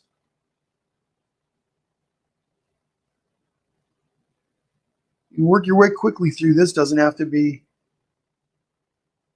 you don't have to go too slowly. We're going to build this in layers. This is the most tedious part of all this. Now down here, I'm going to make some leaves hanging off the side. Okay. Now, actually, I thought I was going to do a second layer of paint on this. I don't think I'm going to need it. I'm actually okay.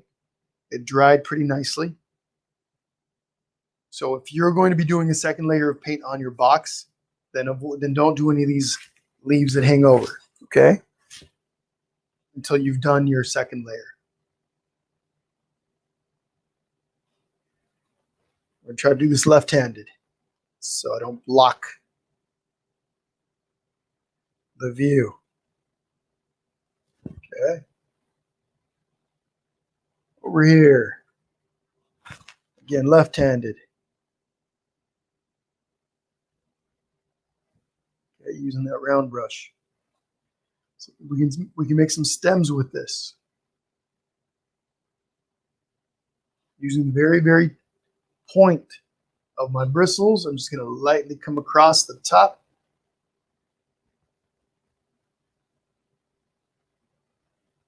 Okay.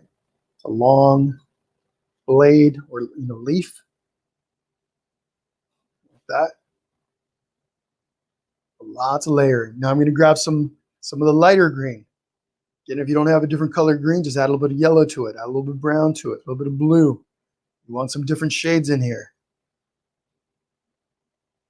I'm going to take the brush and start just kind of quickly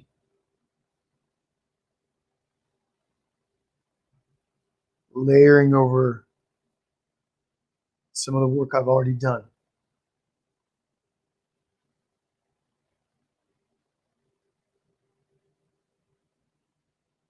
Okay, let's bring some stems up from down in here. Again, still using my round brush. Pretty versatile. I want a stem. Use my finger here, press it up against my canvas. All this is dry. Okay, or I can also use my hand, my non-painting hand. I put it right up on the easel, and I just come down lightly. Okay, barely touch the tip of my brush to the canvas. Makes those long, skinny lines. Another one over here. I have little flowers over the top of those.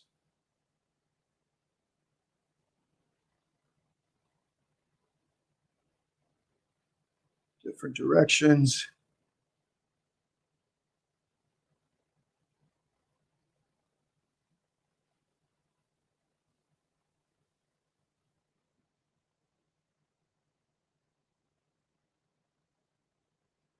Some of you are going to get a little workout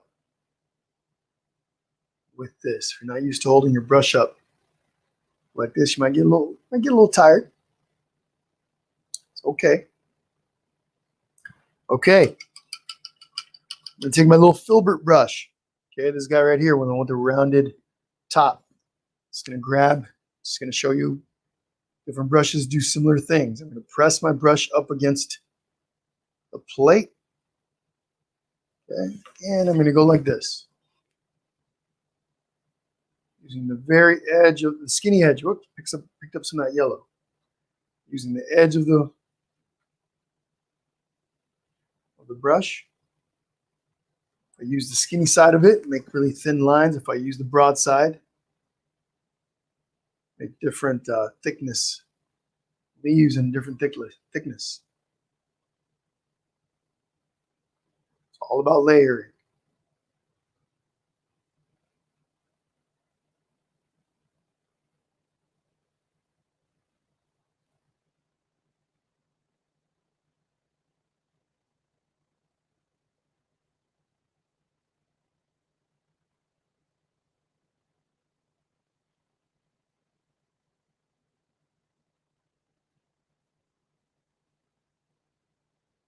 You don't need to add your leaves all at one time. I'm going to stop right here. I'm going to add some more flowers.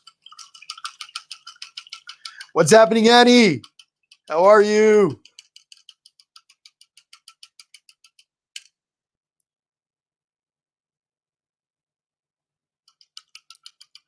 You painting or you just visiting?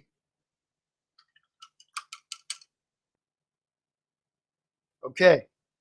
I've got this big orange flower over here. Okay, if you don't have orange and you have yellow and red, you're going to mix those two colors together. If you have orange, well, fantastic. I'm using my Filbert.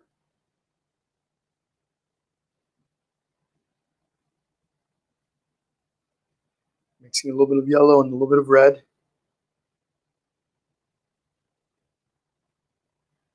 I'm going to make this flower a little bit larger than on the original.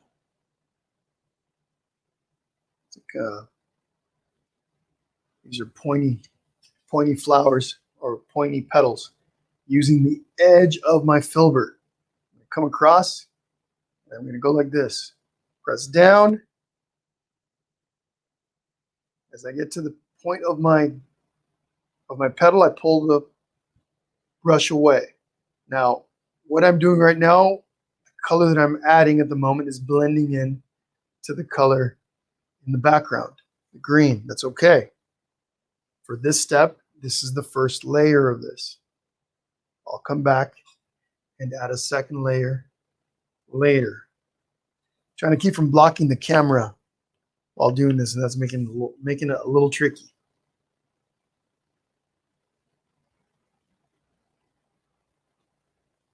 Again, first layer, I'll come back and add a second layer over all of this, and it's going to make this stand out a little bit more.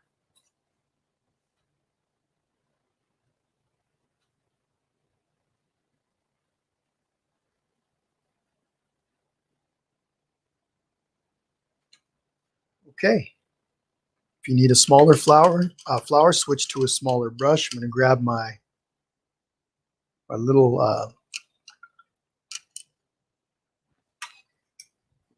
round brush, number 3, liner brush. Those names are a little they're interchangeable. Basically, what you're looking for is a little skinny brush. Tiny, goes into a little point. Okay. Let's see. Red flower. Why not? What I'm going to do is I'm going to make a couple of these little small ones at the bottom. Just going to come in here, and all I'm doing is just barely touching the canvas. Okay, these little itty bitty ones. I'll do another one. And I'm using just the point. Okay. Many of those as I want. Let's see. Maybe watch what I'm going to do over here. Right in here.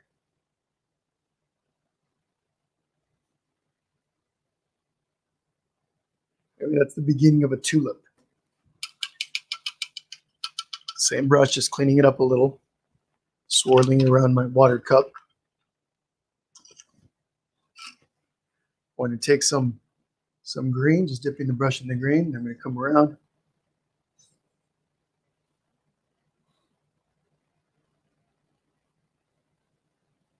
The tulip hasn't opened up yet. Okay. Maybe over here, kind of the same thing.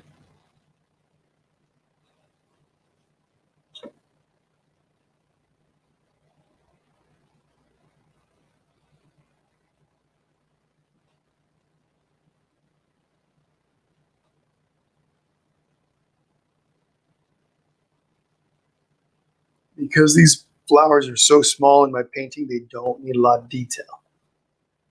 Okay, I'm not getting a super up close view.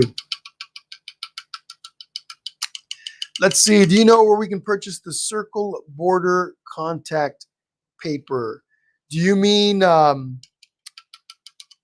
when you pull the border off, you're left with the circle? Is that what you mean, Jeannie? Let me know. Awesome, Annie. Well, cool. Glad you're visiting.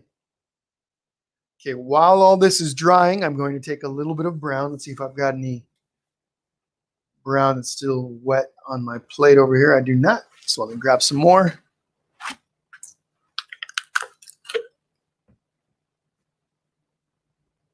Okay, just dipping my little brush in my brown. Just going to come in here and add a little center to my flowers. And they could be yellow, they could be brown, they could be little centers, I mean.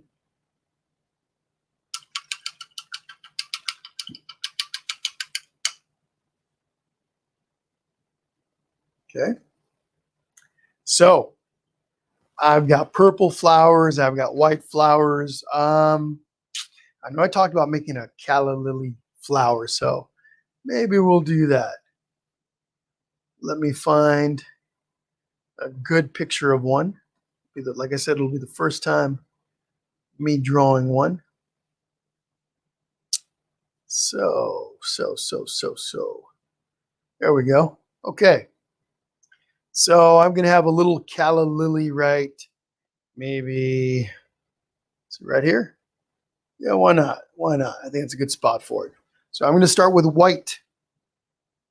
Small round brush, little pointy thing. Whoops, that brown has that. White has a little bit of white mixed or gray mixed into it. So my calla lily right here. It's going to be a larger calla lily. Let's see. Looking at the picture. Okay. This is my base. Looks like a little triangle. Okay.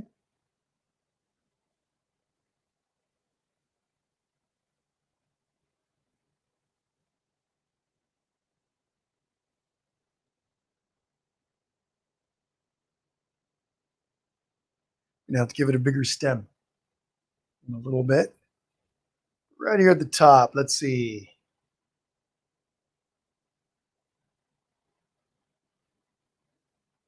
It's over.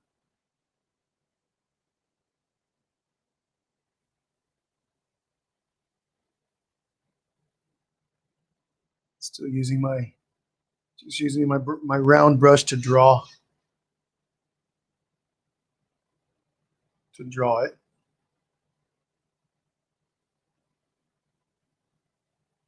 Add a little more detail later.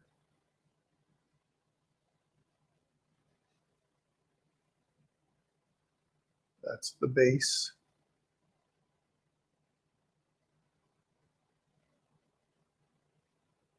Okay. And again, I'll fix the stem here in a bit.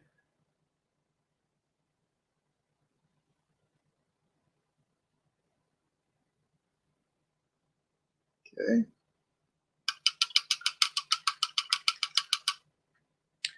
Looks like, according to that picture, there's a little bit of green. It starts to fade into some green down here. First, let me give it a stem.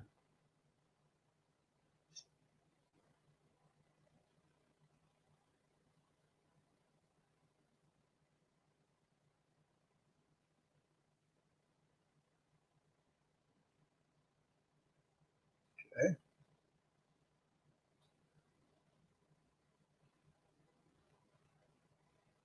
All right, that's the start.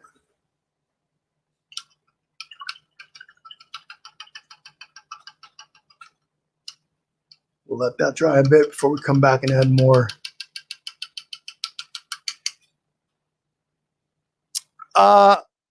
So I've seen that. This is answering Jean's question about the circle border contact paper.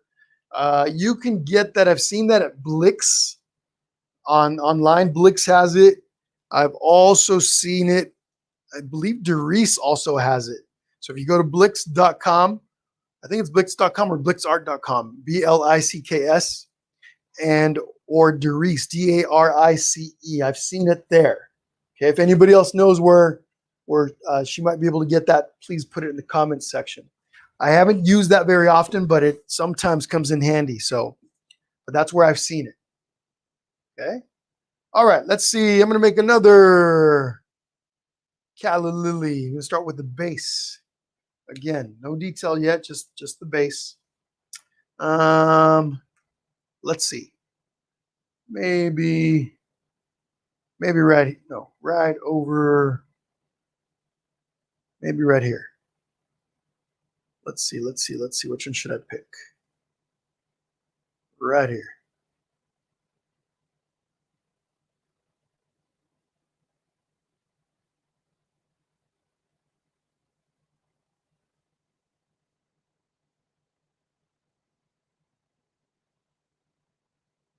Okay, there's the base.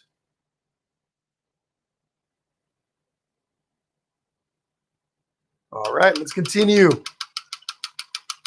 continue with our flowers and stuff. Again, if you needed a second layer of paint on your box, I hope you added it by now. If not, add it, and then let's add some more of these hanging leaves. Using my little round brush, using the very point. So these little leaves kind of alternate on their way down. Little teardrops almost. Okay, there's that. Maybe over here we've got a couple of hang over the side. This is going to be again, if you haven't noticed it by now, this is going to be the most tedious part of the entire painting. Flowers and the petals and leaves, etc., etc. But jump around a little bit so you don't get too bored of doing the same thing over and over again. Maybe jump around, look around. In a little bit, we're going to be doing some outlining on some of these bricks, these darker outlines. That will give you a chance to refresh your brain and your mind.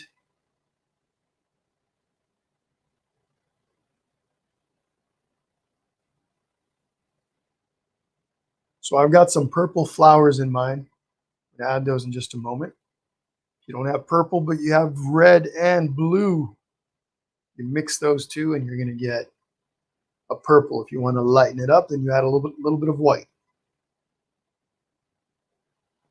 Okay. So still working with my number 3 round brush. Don't know if I'm going to get a chance to use my 0 round. We'll see. See, I've got red on my plate already. Yep. So a little bit of red. Okay, bring that over here. I'm going to use this light blue. I mix the two together. I'm going to get a purplish color. It's up to you which direction you want it to go. Is it going to be more of a red, or is it going to be more of a blue?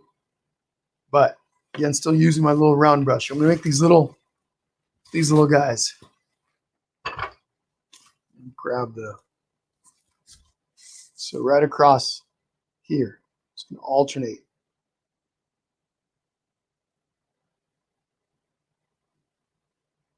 Okay. Let's see. Right over here.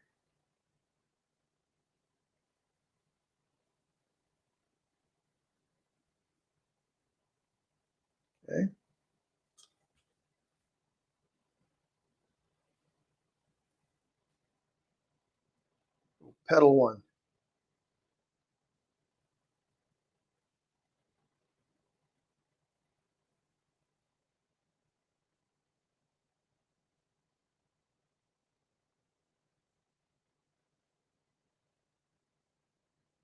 Maybe we got another one over here.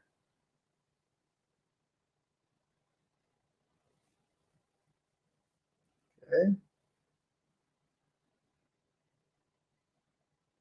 I'm going to add another one over here.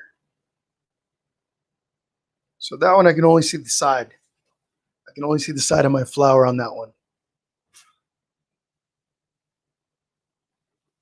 Okay.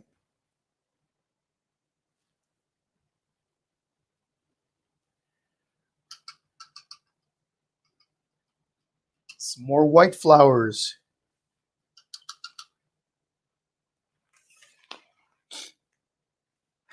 Okay.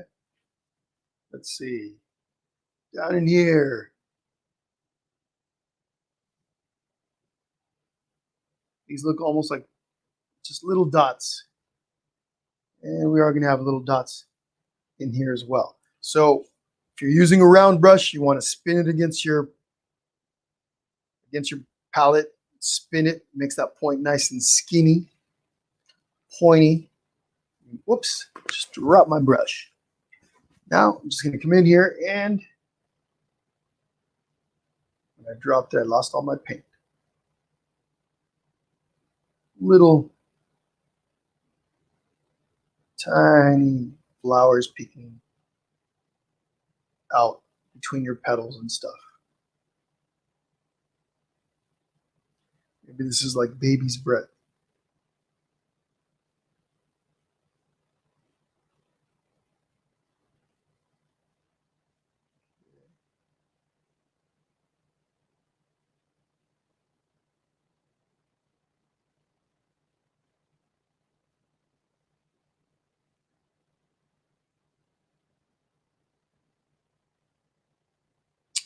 Where else? Where else?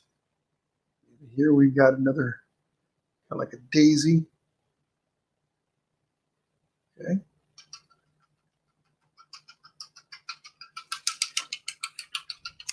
All right, so work on that for a little bit. What I'm going to do to give me a break from the flowers and to give some of this a chance to dry, I'm going to come over, take some dark brown, maybe some black, mix the two together using a round brush, my little round number 3. If you've got a round number 0, that would be a good one to use as well. So just taking some brown, I'm adding it over here. Okay, I'm going to take a little touch of black, barely touching the black, and mix the two together. It'd be a little swirly again. When I say swirly, I mean that the color isn't blended completely. So I'm going to take my brush, I dip it into my water cup. I bring some of that water over and introduce it into my paint. My paint's a little on the thick side, but even if it isn't, I still want to add a little water to it. Adding the water is going to make it easier to work with, to make skinny lines with. Once I've got my mixture, okay, I can spin my brush and the tip of my bristles, tip of my brush gets really skinny. Okay. What I'll do with this now, and it doesn't have to be a perfectly uniform color. I want to emphasize that. I'm going to use this to outline some of the bricks. And not every single edge of every brick has to take an outline. You're going to be able to see the outline on some of the bricks a little bit better. You could also take a small flat brush for this. So something like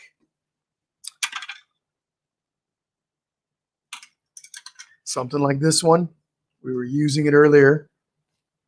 Whoops, wrong one.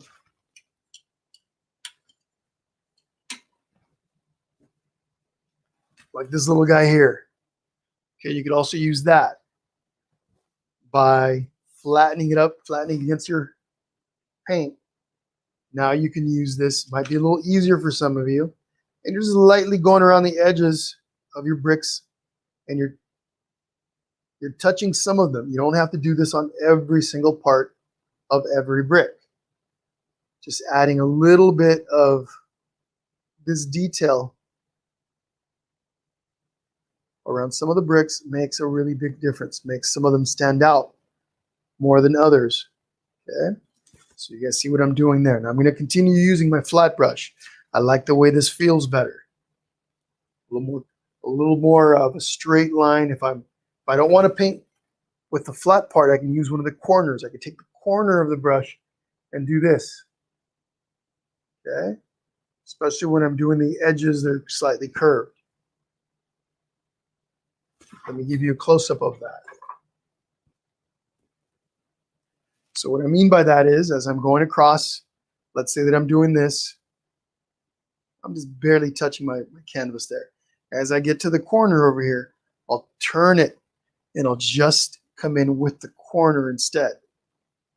Okay, kind of like that.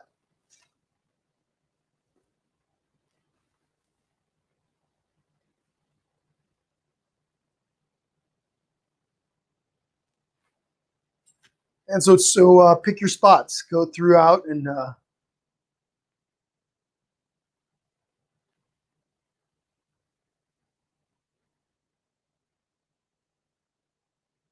these outlines will start to make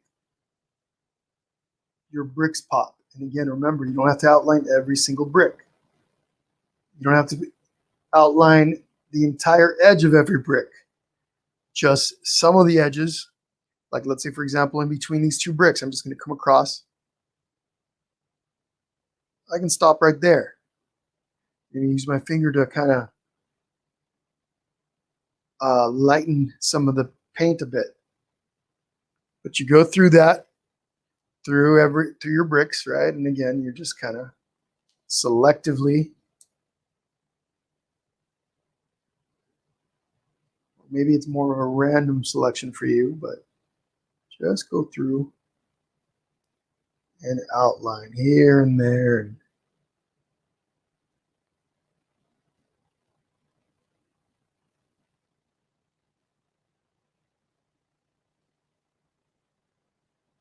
what I will also do, taking the same color, same brush, I'm going to come around on the edges of my blue, my window. Whoops. Don't want to do that. I'm stepping on my cord here. Just going to come around and all the way around my edges, maybe right on the inside of the windowsill. Inside. Get a little more black. I'll make this a little bit darker. Same mixture, brown and black, more black in this case. Just going to come in here. If you have a nice little angle brush, you can also do this with the angle brush. So I'm just coming along the inside. And again, not every part of this has to, not everything has to be outlined, just parts of the inside. It gives it a little bit of a shadow. There's like a little bit of a shadow in those corners, right where the sun isn't quite reaching.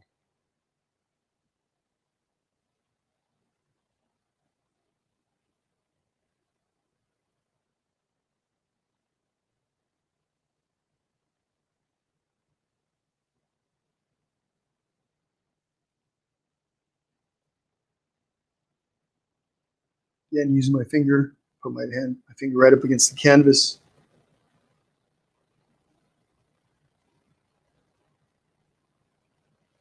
Now again, I'm painting on the inside edge. Okay, on the inside edge. So I'm not painting on the side where the bricks are. I'm painting on the inside edge of all of this in here. Just barely coming in. A little bit of this, adding a little bit of this black, giving it a little bit of a shadow, which gives the painting a little bit of dimension. Okay. So work on that for just a bit. Take a step back, look at your painting from a distance.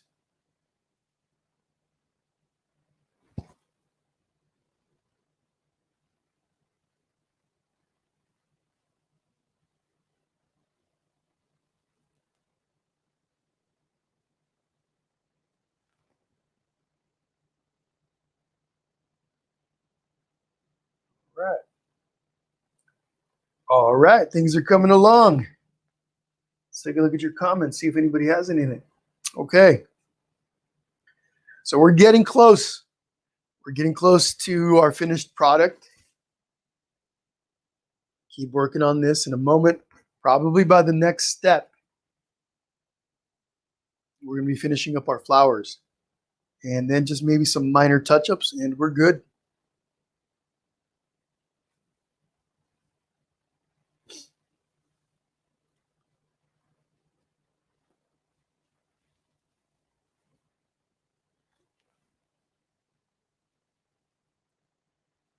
One minute, and then we're moving to the next step. If any of you has fallen behind, don't worry about it. When I call it, if you're not done, you're simply going to go back and continue painting with a recorded session, okay? So don't want you guys stressing about, I'm so far behind. Do the best you can. If you're on YouTube, you're just able to pause it and back it up at will, right? If you're on Facebook, you can't pause the live session. You can't go back.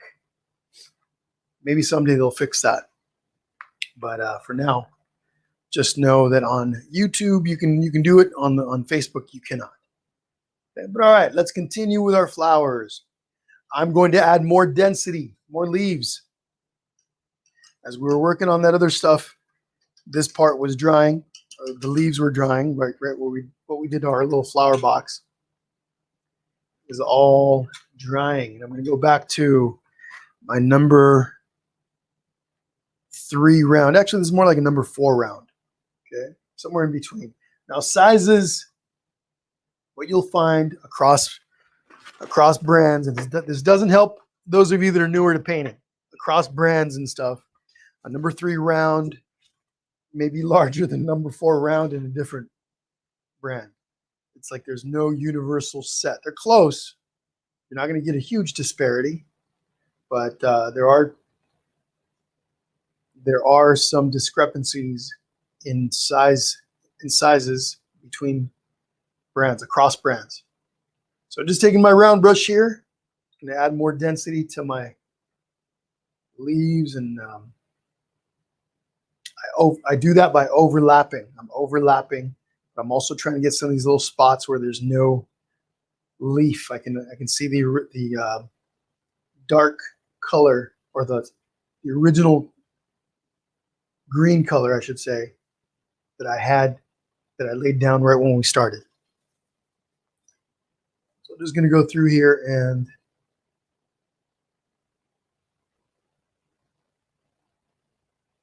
dab, dab, dab, dab, different directions. As you do this layering process starts to create depth and dimension. It's subtle, but it sure does.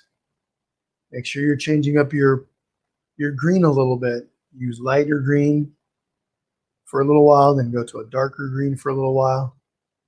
Maybe get an in-between color. Up to you.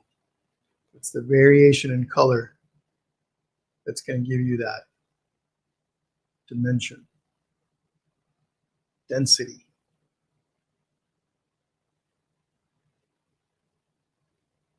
For those of you that are new and missed, I did a brush tutorial last week.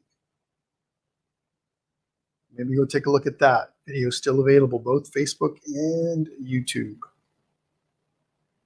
Learn how to use brushes. What brushes do you use when?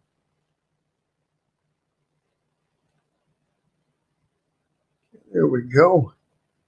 All right. And we've got a few more that are hanging over the side, little tiny ones.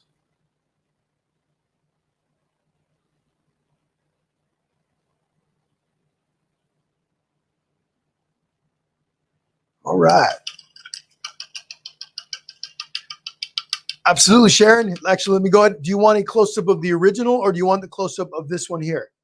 Which one, Sharon? Actually, I'll do both. So here's here's the original. Let's do the original first. Okay, hang on 1 second.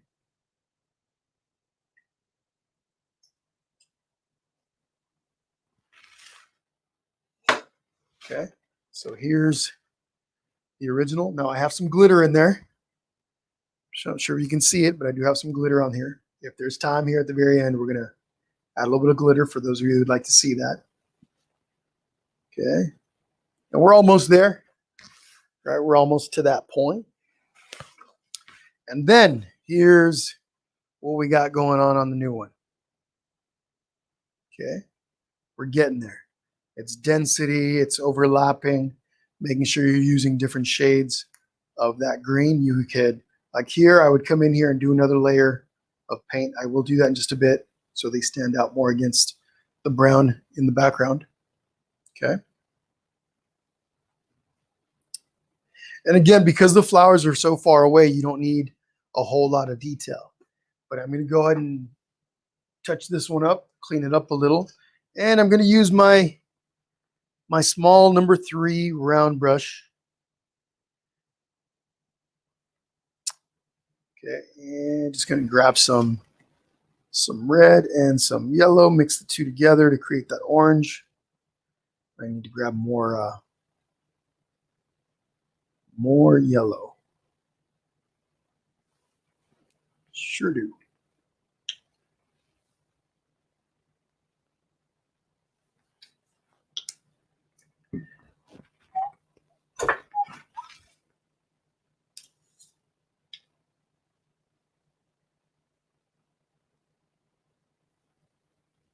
All right, I'm just mixing a little bit of red, a little bit of yellow to create that deep red orange that we used, or I used for that flower in the center.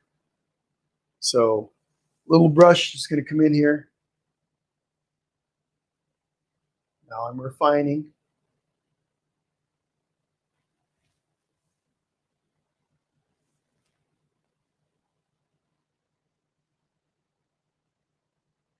You notice on that first pass, some of these petals were really transparent. And now, with the second layer,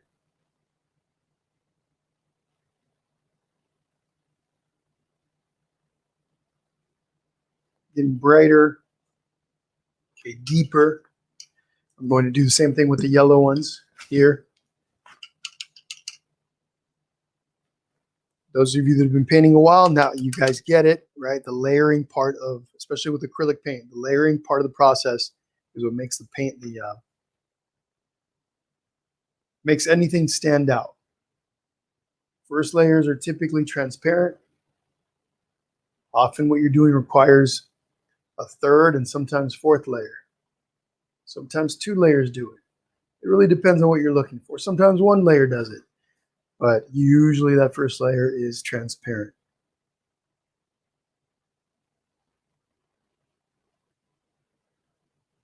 There we go. A little better. While I'm at it, I'm going to add a little center to that yellow flower over here that I didn't do that to earlier. A little white one over here too. A little purple one.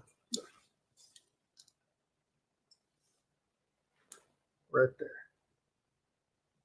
Right there. This one you can only see it from the side, so maybe a little tiny bit.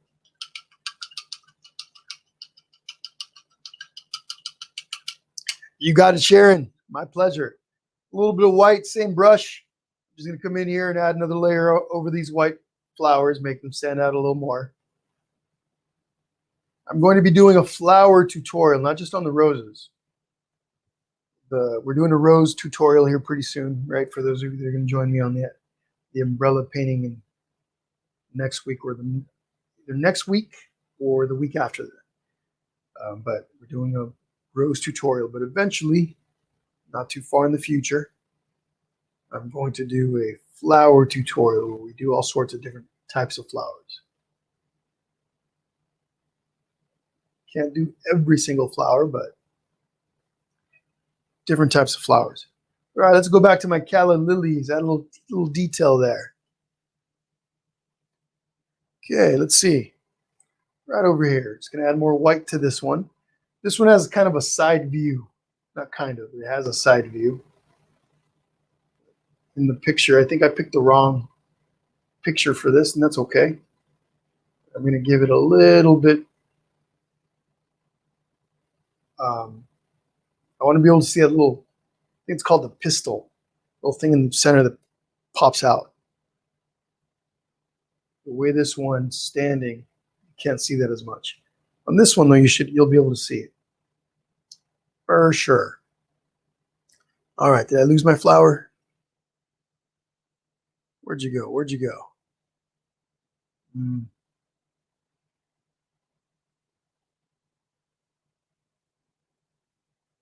Okay, right here.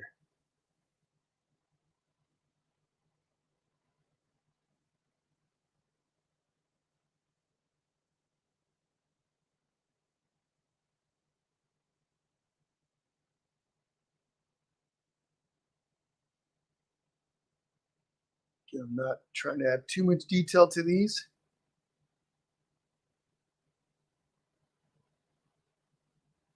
These are more impressionistic flowers for this painting.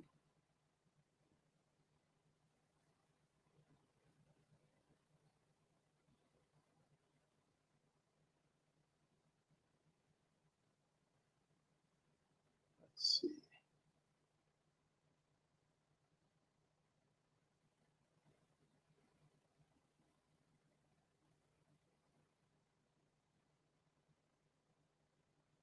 Okay.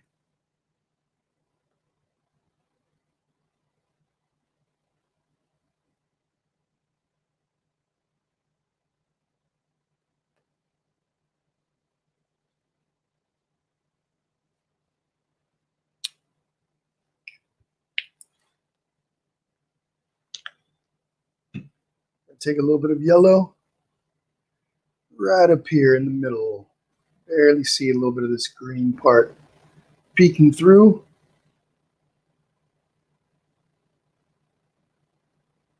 Okay. I'll come back and add a little more detail to those in a while. Okay, let's continue making more flowers. Add a few more of these little white ones that pop up over the edges right there. Okay, maybe we got some in here.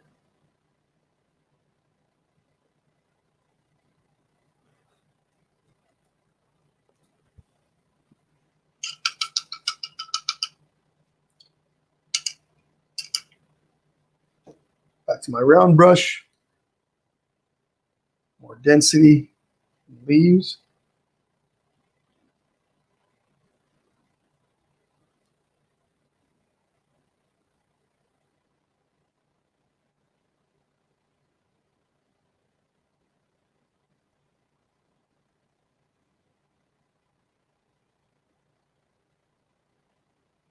Add some layers on these.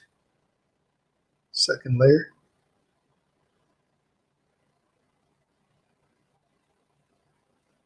Again, this round brush is a really versatile brush. You can make really tiny, skinny lines with it.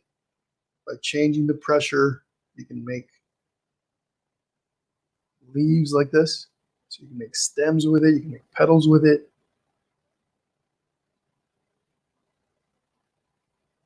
Okay.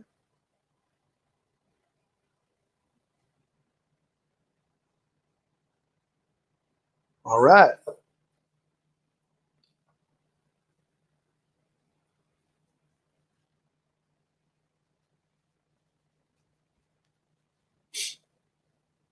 So, for the most part, other than a little tiny, a couple of extra details I'll probably be adding, not probably, I will be adding to my Calla Lilies, I'm pretty much done. I could add more flowers and more and add more leaves for more density.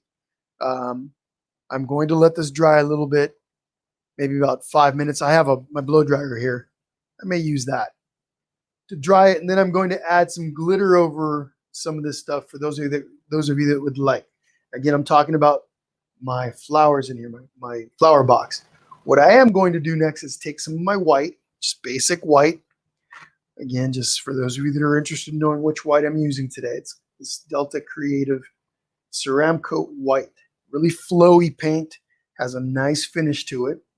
I still have some here on my plate. paper. Okay, just gonna add a little bit more. What I'm going to use this for is to add some of these, the white in the background. Now the paint is thin. I'm not using a really thick coat of paint, or I should say, let me clarify. I am using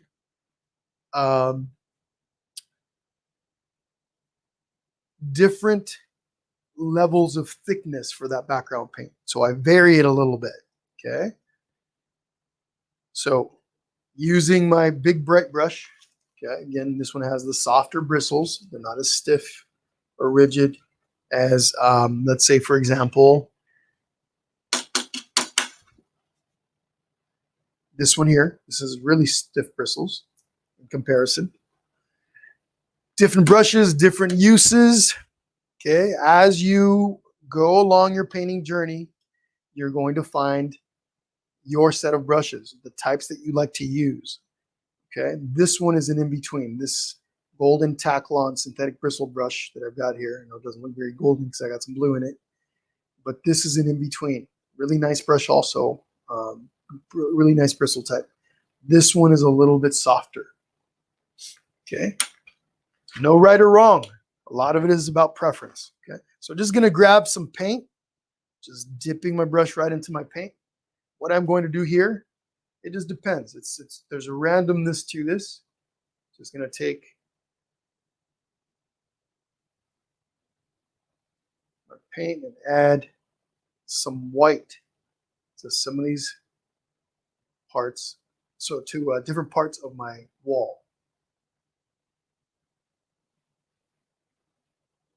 Okay, here I can kind of play with the types of brush strokes that I'm using.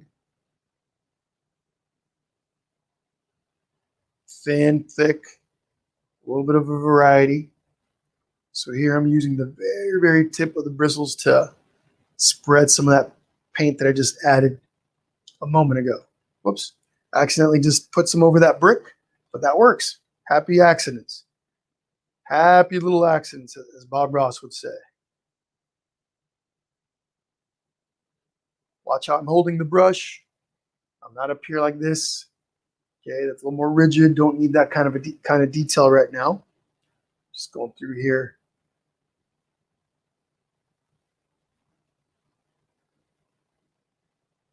Play with it a little bit. Again, in my painting, this is an old wall. It's been painted and repainted. Some of the stucco's fallen off over the years. It's been patched. In some cases, you can take your brush, as long as your water isn't too dirty, just dip the tip of your bristles in there. Just come over to a spot. You don't have to blend that water everywhere, just a little spot on your paint, little paint mound. Makes it a little thinner. Again, this is very random. I don't want you thinking, you know, what is the plan to all this? It's a random exercise in this case. Okay, just adding this variation gives my wall some character. And some of you may not even want to do this, right? Some of you are going, "No, I like my wall, the color that I have it. Doesn't need any white,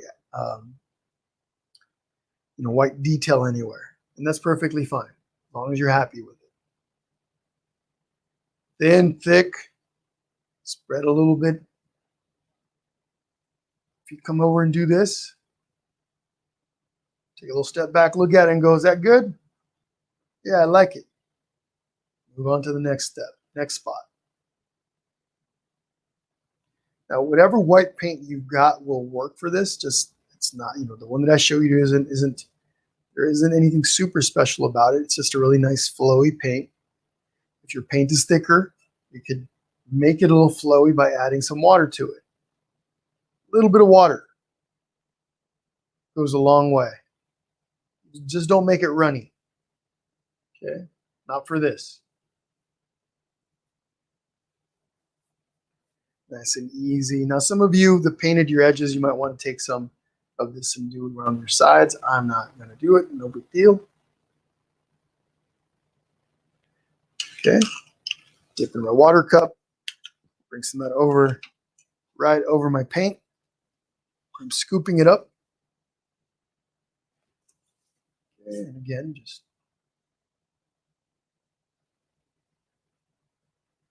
not every single part of my wall is going to get some of this white paint. Okay. Randomly selective, if that makes sense. Just picking little random spots here and there. Maybe overlap a little.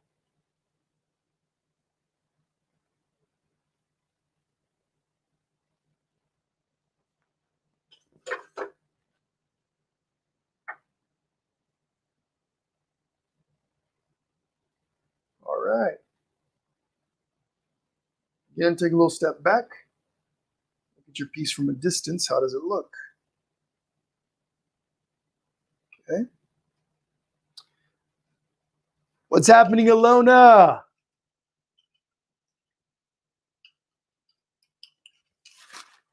There we go. I like what I got there.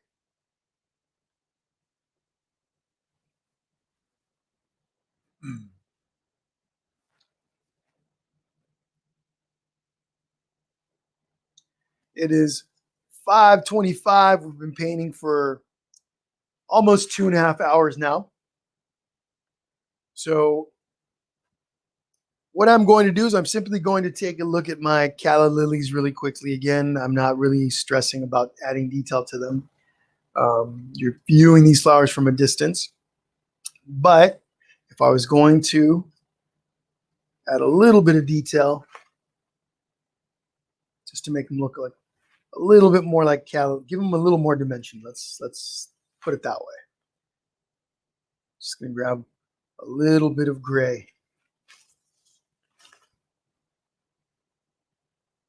Almost, actually more like an off-white. Don't need too much. A little bit of a shadow part. Let's see, like right in here. Okay. And then maybe on the inside. It's really subtle.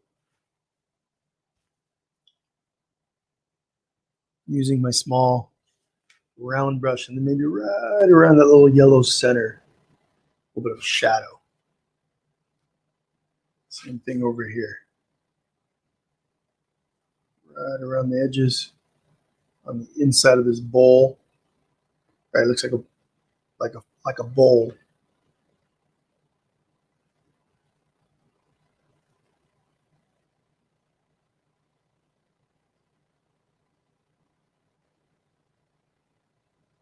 Okay.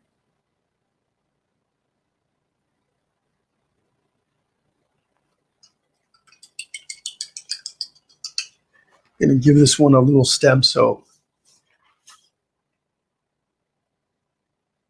just dipping it into my dark green here. Right here underneath. Little tiny bit of a stem. Barely see it. It helps give the flower a little bit of dimension there.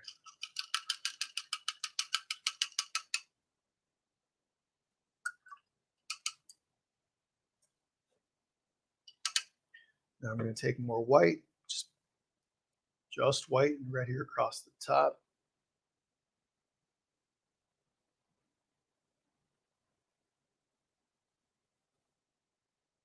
To define the edge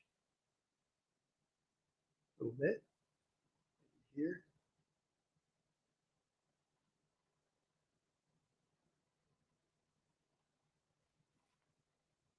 Okay, and then I could go through and add more of these. Like maybe I could add one of those here. That would be kind of cool.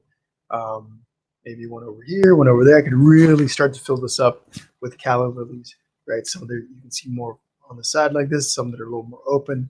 If I was to do one here, I would have it kind of facing this way. So I'd see more of the inside of it, kind of like looking over the top. This one has a little bit of that.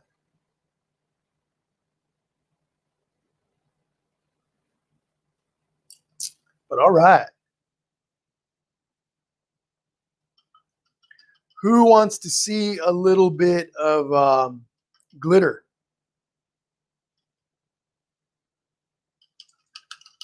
So really quickly, won't take long for this. Let me grab some of my glitter colors.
All right, so I don't have too many of my glitter colors. I took them home this past weekend. I had an in-person event that I used them for, but that's okay. We've got a few, don't need a lot. So I've got a gold. Now this is a Deco Art Galaxy glitter. These tend to be larger chunks. I've also got this glitterific green glitter that's basically glitter floating around in glue. That's what these are. And then I've got some red of the Deco Art Galaxy glitter. A couple of things: if you're new to using glitter, this type of glitter, and you're considering using it, when you apply it to your painting, whoops, a little too much, you want to make sure that you're using a relatively clean brush, and you want to make sure you only add it to areas that are already dry. Otherwise, you're going to cause your painting, or the glitter is going to take some of that paint in, and it's going to get kind of opaque. It's not going to be as shiny or bright. Basically, you don't want to mix the glitter with your paint. So I've just put out a little bit of red, a little bit of green there. I have purples and blues, etc. I'm going to be using my little round filbert for this. And all I'm going to do is grab, in this case, some green. And I don't have to add it everywhere. I can just kind of randomly go through here. Whoops, really thick. Got my thick glitter here. And just add little accents of this throughout. Just like with the paint, you can layer it. But adding glitter can really make a painting pop, stand out.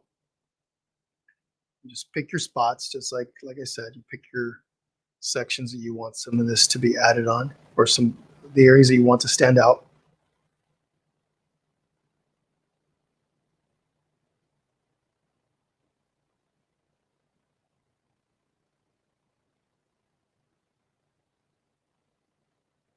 I have this really nice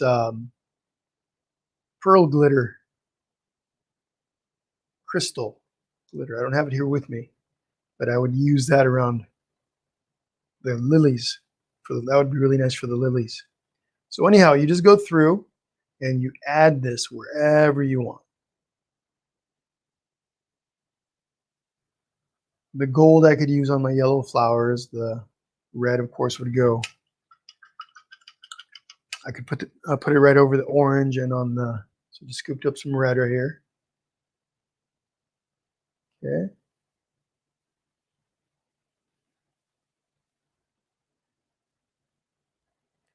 And what this does is it just makes everything really nice and shiny. Okay, so for example, let me give you a close-up. Okay, look at the areas that I've already added some to here and here. I know they might be a little hard to see on camera, but the more glitter you add, the more everything starts to stand out. And again, you can layer it. But there's all kinds of different brands. Some of my favorite brands to use. I don't have it here with me. It's called Craft Twinkles from Deco Art. I don't know. It's kind of a funny name, but Craft Twinkles. The glitter bits tend to be smaller. Anyway, they're really nice. But if you do this throughout, you're going to create a really nice finish, you can often use the glitter. You can get strategic and cover up areas that you don't like. But anyway, there's that original with all the glitter types that I added. I added some pinks and some purples. Some of that crystal paint is in here in the center. But there you go. So a couple of things. The very last thing that I would do is I would sign my piece. Artists tend to sign their pieces towards the bottom corners, but you can sign wherever you'd like. Take one of your smaller brushes, a liner brush. You can use a script brush. There are such things as script brushes. Basically a type of liner brush, a little tiny brush that you can write with, draw details with. So just going through and signing it. Sign with my last name. Oops, my paint's drying out over here, so should add a little bit of water to it. It's all good. Okay, so I sign it. Then what I would do is I would paint the bottom edge. I would flip it over on its head, and I would take some of that original cream color, and I would paint that top edge. Let me switch brushes here really quickly. Put my other brushes back into my bin here.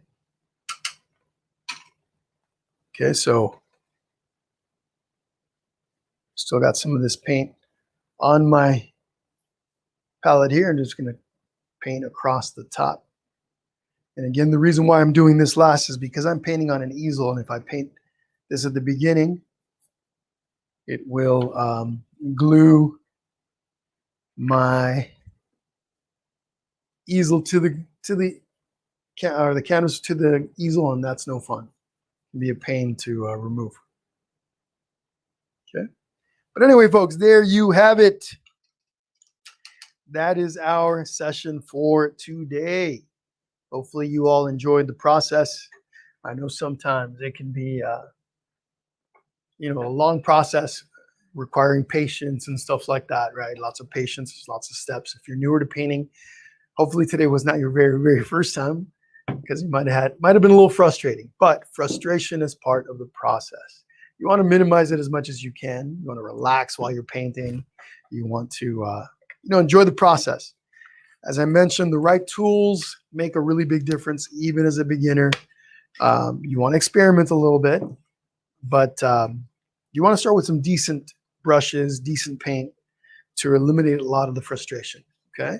But you got it, Nina. The video is we are just about over. I'm about to say goodbye to everybody. I think somebody had a question. J.R. Bennett says, Junior Bennett says, I used finger polish glitter on my flowers before, if you don't mind. The odor got polished at the dollar store. There you go. Perfect.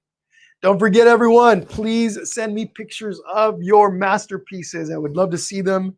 I also like to share them with everyone in a large post. So if you could, on Painting with Jesse here on Facebook, send me your pictures, or you can email them to me at paintingwithjesse@gmail.com.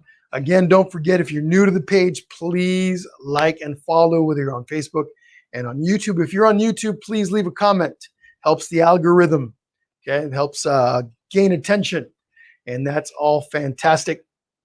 But don't forget, pretty soon, so currently there are 2 scheduled events on the calendar. One is that umbrella painting that I showed you guys a little bit ago. Now I don't know where I moved it to. It was in front of me a moment ago. I think I put it on the other side of the table, but you guys all saw it. I think you guys all saw it. What did I do with it? Oh, duh, it's right here behind me, hanging up on this wall. So this one here is coming up. And then I have a gnome painting coming up as well. Those are currently that's what's currently on the schedule. I will be adding more here pretty soon, so make sure you stay tuned for all of the fun stuff that we're going to be doing. Don't forget, please tag my page when you share your paintings on your social media. It helps a lot. If you think that anyone else would enjoy these sessions, invite them to like the page. I do have about 90 videos now in the archive under Painting with Jesse here on Facebook, and I've got about 50 of them on YouTube, something like that. So if you guys are interested in checking those out, go over to the live tab, to the live tab on the main painting with Jesse Page, and you'll find all that stuff there. Let's see, right upper corner. What's that? Somebody asked about something to the right. The one flower, is he just leaving it white? Which flower do you mean? Right upper corner. So this or this, these are, so everything that we've got on here is just going to be white. This little area right here in between, I'm not sure if you mean by that. There's a little separation, but probably a little exaggerated. I could add a little bit of white in there to clean that up. But anyway, all right, everyone, thank you so much for hanging out with me today. I really appreciate it. Hope you all enjoyed it, enjoyed the session. I will see you all very, very soon. Don't forget, send me pictures. All right, have a great day, everyone. Bye-bye.